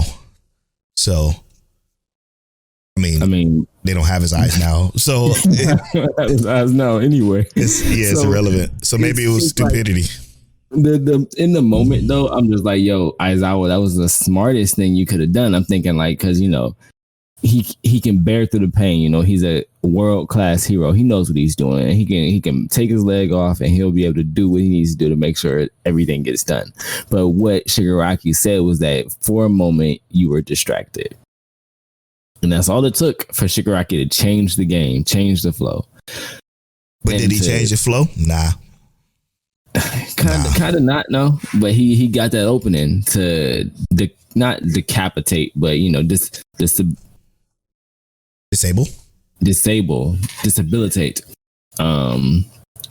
Aizawa, and that was important for him on his side, because now, even though he's not, he ain't able to do shit right now. Yeah, even though he ain't really popping off hard like how we thought he would if his quirk was fully available. You know, he's made a way for himself to do something. Yeah, and he wasn't able to do it obviously because Deku was fucking beating his ass. And beating his own ass. And beating his, I was just about to say that, and beating his own ass on top of that. Like, I can't believe how good this shit is, because it's just, now it's not even taking, it took 15 seconds to just pick up where we left off and just continue on the continuation of what's going on. Is this going by fast for you as a manga reader? Is this coming up on fast on what you're looking forward to, like in later chapters? Obviously, with no spoilers. I'm not sure how they do this and not reveal some ridiculous fucking things, because there's I can't talk about it. Okay, but I'm thinking the pacing is fast. Yeah, so like. Yeah. I feel like, and I hope that it doesn't come out of this, they either have to draw this fight with Shigaraki out.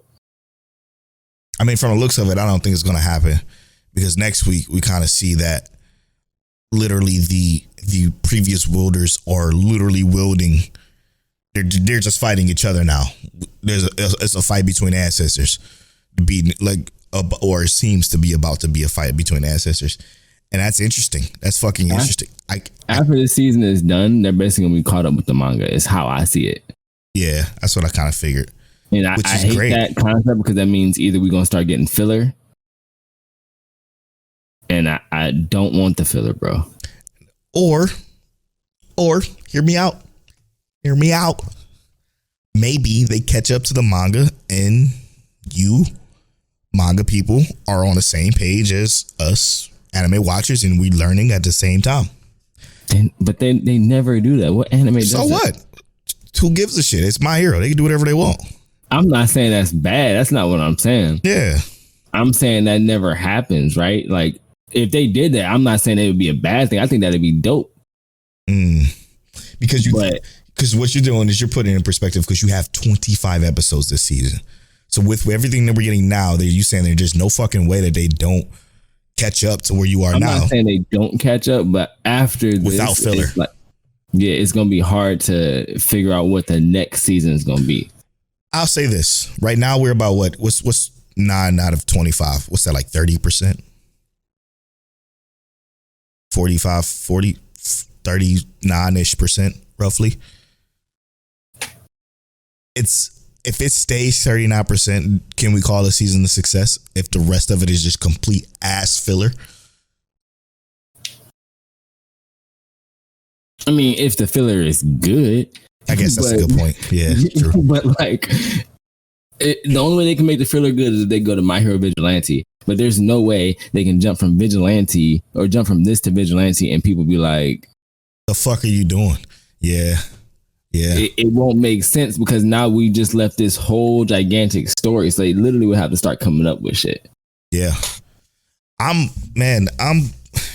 What's crazy is that like everything else that's even going around the Shigaraki fight is super interesting. Like to see how the other heroes, the other kids from 1A were saved, 1A and 1B were saved was heartbreaking to watch that hero do what he did with those kids. I get it. And then to see him basically get fucking slaughtered, probably. He's probably he's probably alive. Who knows? Probably not. But to see him get slaughtered after that, it was like, damn, I'm like, fuck, these adults are like, no, we got to protect this generation of kids because these generation of kids are going to be better than us. Mm-hmm. And you can sense it by his actions, by the way, what's her name? Midnight Woman or whatever the fuck, Naked Sleepy Women was talking. It's like, you could tell that they feel like these kids are going to be the reason why this world is obviously saved. And I think that's dope. They see stuff in these kids that the kids ain't seen yet. And I truly appreciate that part of this show because that means that everything that they've done has been for naught, you know, it's been for something and it's been special. They talked about that when they were trying to get their licenses too, that how the quirks compound and get stronger, but that wasn't it for the specialness of them. These kids are smarter. Yes. And they're not coming into this just to give money. A lot of these kids are actually wanting to be legit heroes. Yep. Like they look at the adults who are being heroes like, this is stupid. Why are y'all being heroes like this when y'all need to be true heroes? Yep. So they're becoming the epitome of what Stain wanted to destroy, basically. Mm-hmm. Even with like if Stain was still around, they'd be like, okay, these kids are about it. The adults are trash. And it's like that. It's like the generation I would say it's like the generation that our parents are. Mm-hmm. The generation that our parents are. And I love my mom and I love your mom and I love all of our aunties and uncles and they're kind of trash. That generation is kind of bad. And then it's like us, which we're, you know, becoming entrepreneurs. We're working for ourselves. We're doing all this other stuff. Like it's kind of just like that, which is kind of weird, ain't it? Yeah, to think about. But that's exactly how I'm seeing this My Hero, and maybe that's why I'm related to it so much in the past or now more so. I do feel like Bakugo is the most improved character in this entire show. Of course, it always has been. Yeah. I mean, and we're not even talking about like on the physical prowess side, right? No, fuck no. Bakugo as a character has grown, and they shown that a lot in this episode specifically, right? And it even like, and it almost makes me feel like he didn't really grow. The growth was more that we just found out more as to why he acts the way he does and why he does these things, right? Because he grew in a sense of like he can be more vocal about what he's feeling, but he's always looked at, you know, the strength that Deku had in terms of who he wanted to be as inspiring, and that's what drove him away from him. He couldn't be around that and be who he was, you know? So like it's always cool to see how this character is. That part didn't make sense to me though. I mean, I think of like imagine you are, well, how I imagine is like, think of like this, Bakugo is like a light, right? He's the brightest light around, but then you see another light comes around, but it's completely different. This light bulb isn't even supposed to be able to turn on, right? That's what Deku was. He's a broken light bulb, and yet for whatever reason, he's still trying just as hard as you are to be that light, and then he becomes that light bulb that was able to turn on, but now his light bulb is significantly bright. I think that's kind of what we're looking at. Yeah, so what you just described as hating, like he's been a hater. And he has in a sense been a hater, but I think how they described him is that yes, he's a hater, but he's also like he's becoming a friend. I think he's encouraged by what Deku is and what he's been through. Yeah, he's inspired and encouraged by Deku. Yeah, I don't think his past self was ever like that. I think his past self was literally just kind of jealous. Jealous to a sense of like, what are you doing? You don't have anything, so shut the fuck up. Like, sit the fuck down. You need to be over here with the regular people because you're just regular, dude. Just chill out. He was literally just a bully and hating. And I think now he realized like, oh, I was just bullying, hating, and jealous because he has better character. He is a better person, you know. And that's the realization though. Like that's what the realization Bakugo so good though. Is like like I said, not just that, but his ability to attempt to keep up with what he knows is impossible to keep up with. You know, and how he analyzes things. That's the greatest part to me. Yeah, hearing how he analyzes the battlefield, how he analyzes everyone around him, how he sees everything. Yeah, he went from to me. He went from the meathead character that we thought he might have been to every season we realize that this dude is smart. He's not the typical. He's basically Deku, but just looking at it. Like how Deku writes every single thing down. Yeah. He's basically that, but he just looks at it and tries to instinctively do it. He's amazing. But you know, the growth, how they write him, it's like he's got to be the writer's favorite character. Yeah. He's a lot better. That's for fucking sure. I enjoy. I know after seeing what happened to Ka-chan, as Deku calls him, I think Deku's going to probably pop off, and ruin himself completely. That's a gut check, by the way. I think he's going to pop off and ruin himself completely, though. And I think him ruining himself is going to probably be the for now conclusion until Gigantomachia come through and sweep him up. Probably, and maybe they pull a retreat because all the other heroes, you know, meet up, and obviously Shigaraki's going to be out like a light after these ancestors fight each other. You know, after these ancestors fight each other, he's going to be out and can't do his damage. You're going to see all the other heroes pull up, and it's going to be a let's retreat, let's gather ourselves kind of situation. Maybe, who knows? But with this destruction that happened, man, these towns being destroyed, and this is a slaughter fest. And Gigantomachia, man, it's gonna underwhelmingly overpowered. Yep, it's gonna change the entire. Obviously, it already changed the entire hero world, and I think gonna make better heroes of these kids. You can't do a good check because you're a manga reader, so. Next up, I want to go to More Than a Married Couple. But not lovers. Yeah, that's important.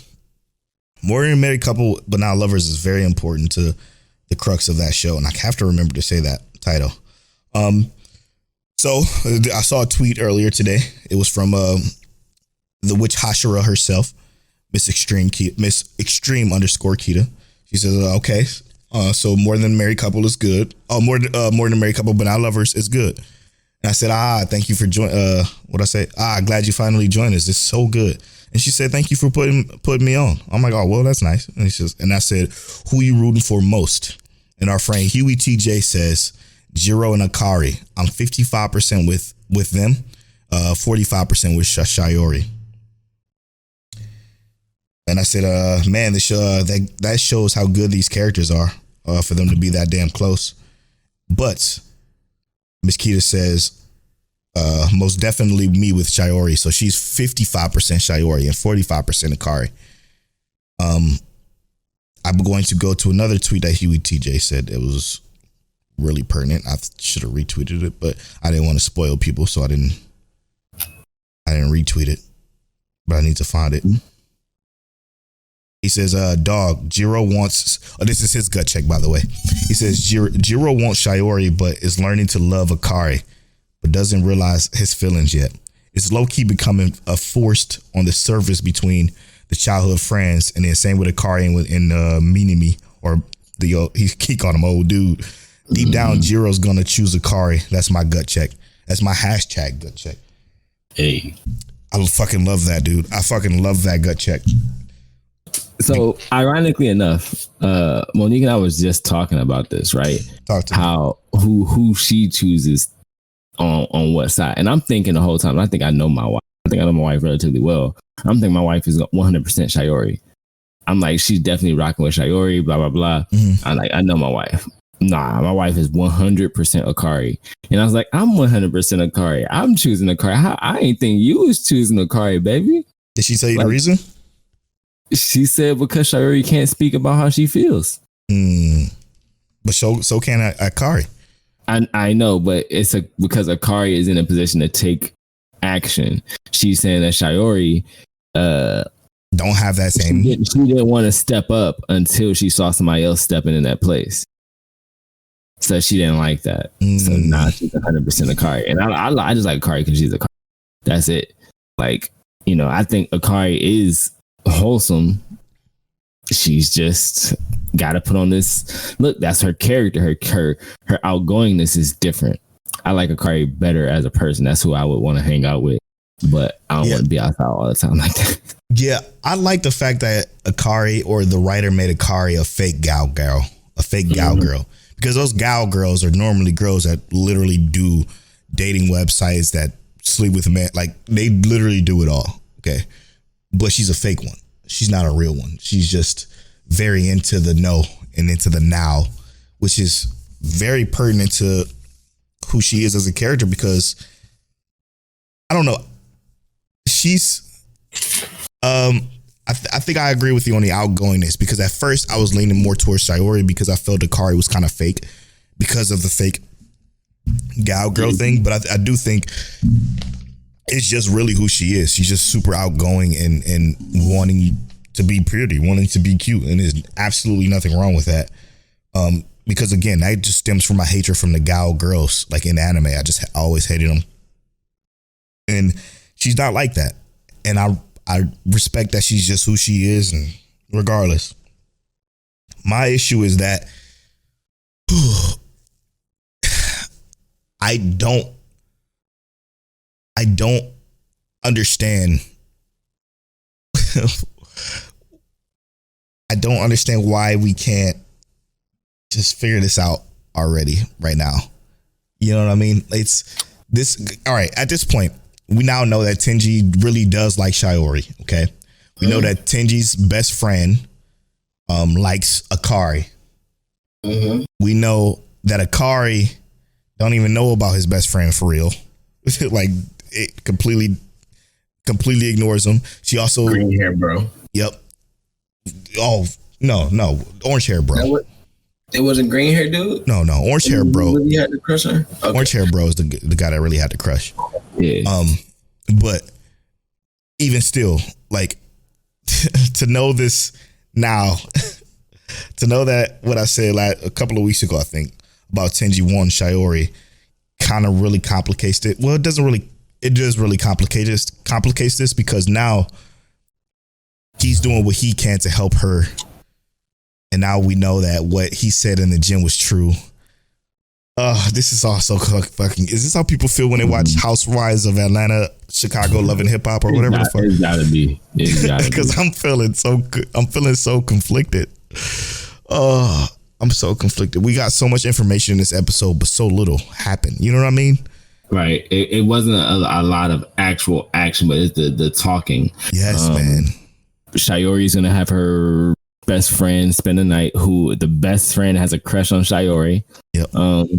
Find out that the best friend who likes Shiori, her husband, he recognizes what kind of person she is, what she likes, right? And he's being helpful. And I do love that some of these characters in this show are being cognizant and helpful of each partners. other. Yes, man. Yeah. And it's like, you realize that, like, in those actions, they talked about, again, like the fifth ranked couple is dating now.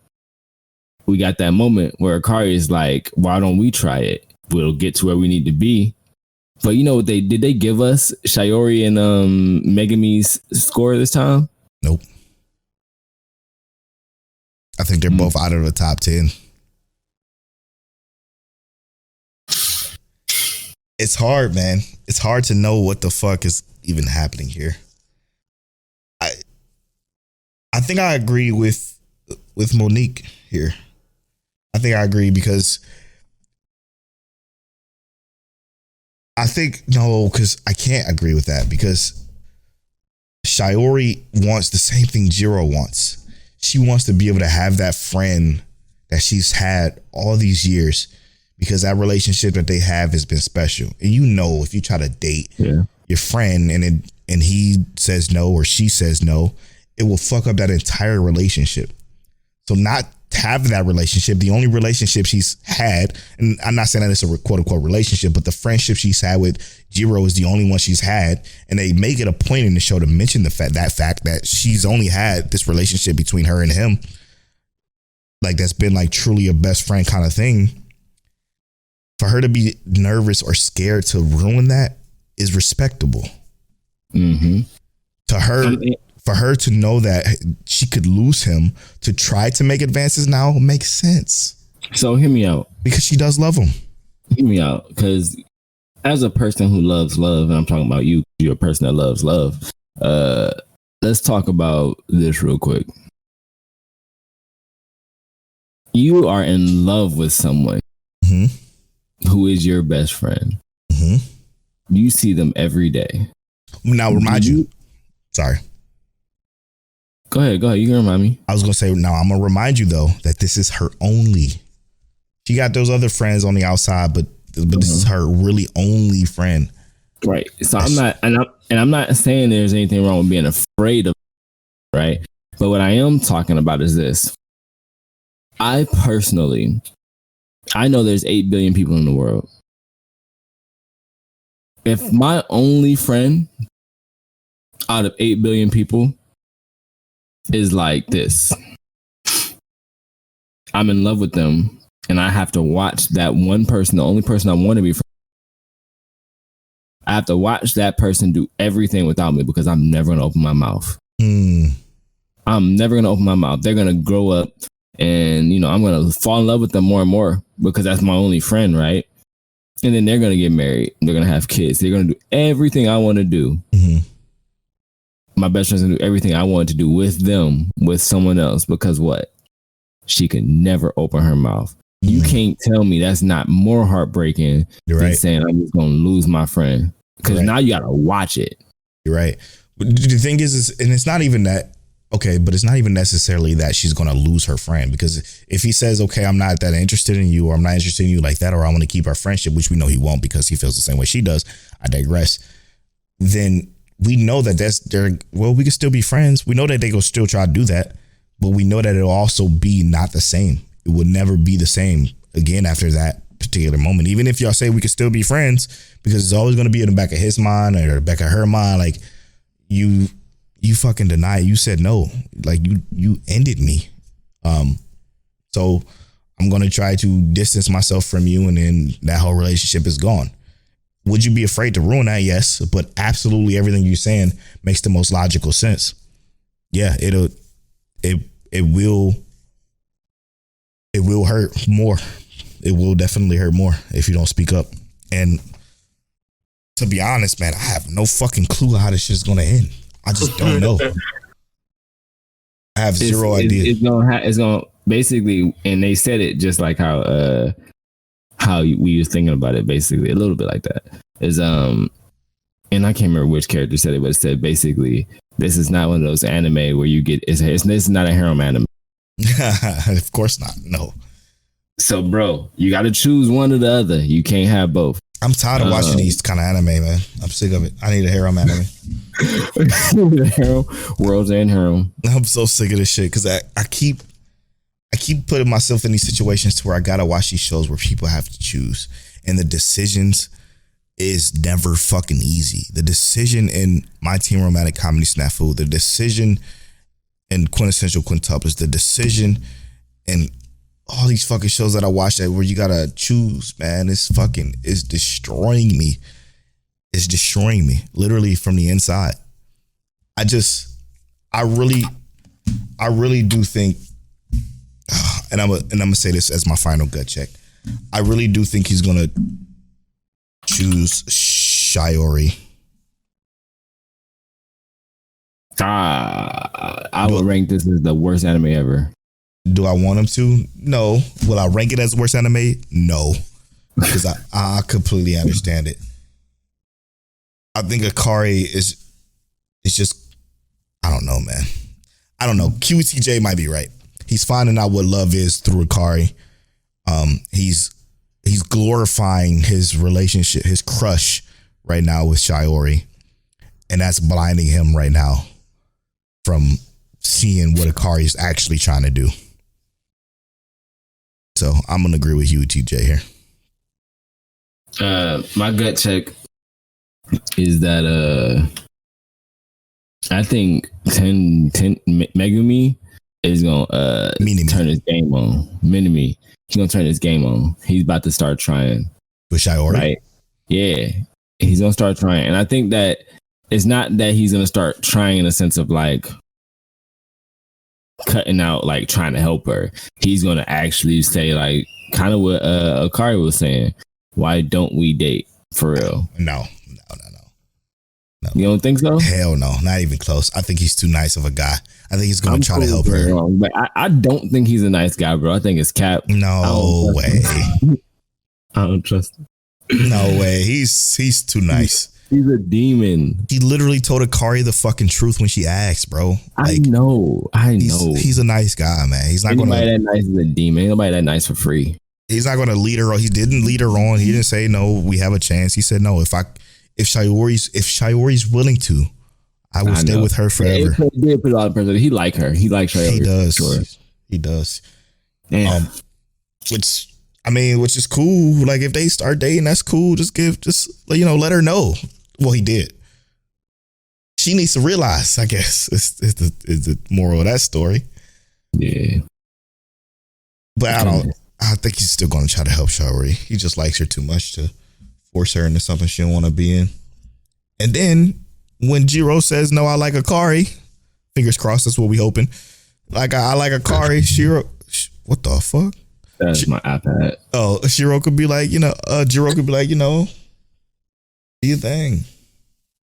And they can all become friends and they can all have dinner dates together when they're older in the time skip episode. Nah, you trying to turn them into swingers, so that's all that's gonna happen. No, hell no. All right, next up, Eminence and Shadows. All right. So hear me out, bro. And I might have said this in the previous episode, but the gimmick is definitely tiresome, but it does not make it bad, right? Like I'm not hating this anime. I do want to see him get out of the gimmick, but bro, yes. To see him pop off in a great anime. See him pop off in a school like he did was so good. And he didn't even pop off yet. He was just, and it's like Michael Weston his way through the school, fucking assassinating people. But he's clever, right? Very clever. So we find out, so we see the Shadow Garden, fake Shadow Garden come in. And, they attack Kageno. They attack the girl. And he jumping away, take the hit. This is his background character moment. He was like, this is exactly what a background character would do. So he does it, takes this cut across the chest. And I was like, all right, how did he survive this or whatever? We find out the magic doesn't work, basically, but you can stretch it thin enough to make it work. And that's kind of what he did here, right? His whole magic and binding his heart was with super thin magic lines. And I was like, everything he does, whether it's on accident or purpose or whatever, just turns out to be right. And I do kind of really, really love that, bro. It's something about that's just like, it's cool that I hate I hate that he's still doing this trope, but it's cool to see that, it still leads him in the direction of just being right. It's great. Like, and I guess that's the Overlord-esque situation of it all. But I don't think this show needs this trope. I don't think this trope works for the show as well as it does for Overlord, and Overlord isn't really a trope because he straight up says this. I'm like good at the game. I'm not quite sure on the governmental shit, or he says something that's like very powerful to these people who worship him like a god. Same in this particular case. He says something to the chick that was about to kill her betrothed, and it seemed like he knew exactly what he was talking about. He's like, "Yo, we gonna get this working by the nightfall," and then she's like, "Okay, well, that's when we'll do our attack." Because the power, obviously, the thing that's draining their power won't work for the Shadow Garden. But like I think it is I think this is an issue with the show being 20 episodes. I don't think it's written well enough to drag out 20 episodes properly. Mm-hmm. So I think they're trying to drag out as much as they can because obviously this has a mobile game coming out for it. You can pre-order it. Yeah, you can pre-order it now on the Apple Store or Android store. And I think that's what this is. I think this is kind of like one of those shows where they're just trying to drag it out. And the problem is this fucking gimmick is slowing it down, but it's incredible to see him move.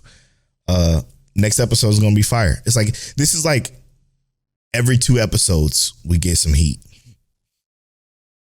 And I think what he did to that fucking, the assassin dude with the daggers though. Ooh-wee. Oh, yeah. He's like, yo, he was supposed to be a tough guy too. He was supposed to be like a mini boss. He was. Mm-hmm. And just shut his shit down, embarrassed him. Like, you got me from inside my net. He spent all that time explaining his net.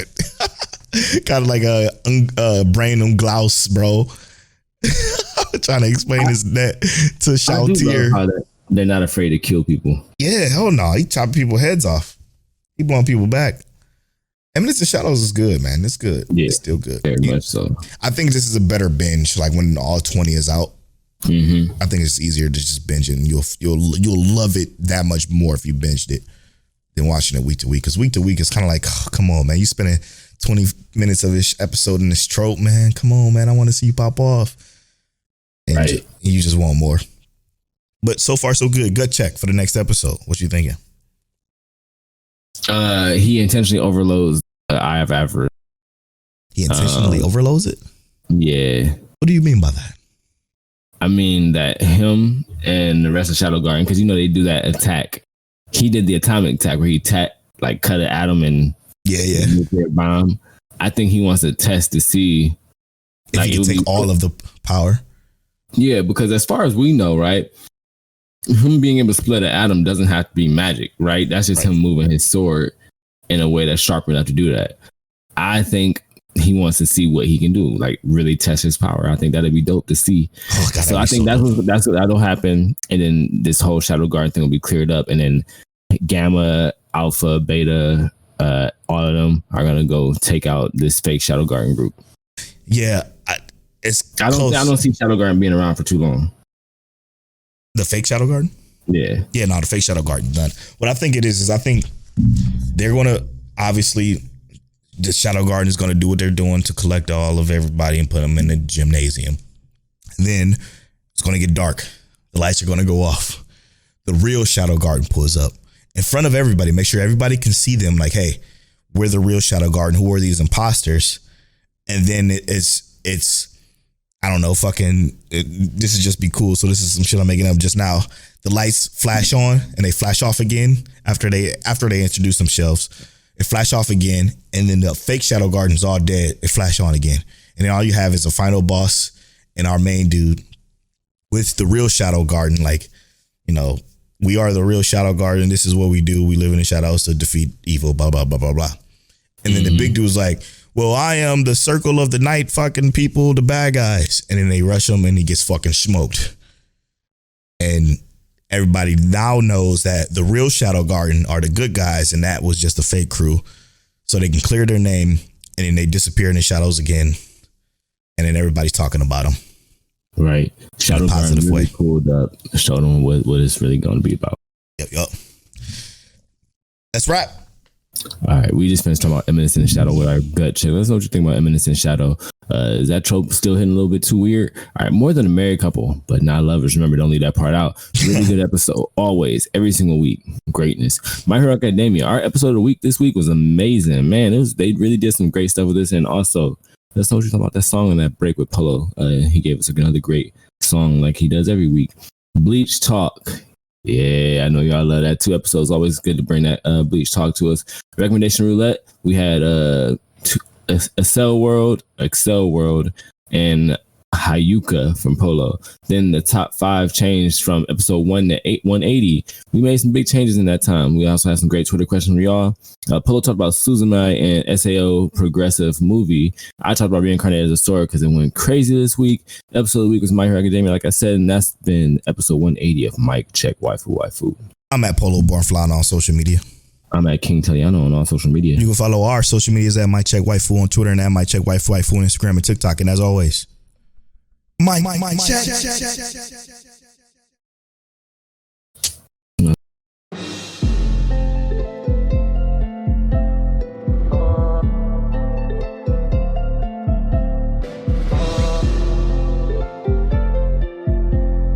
You're now tuned into Mike Check Waifu.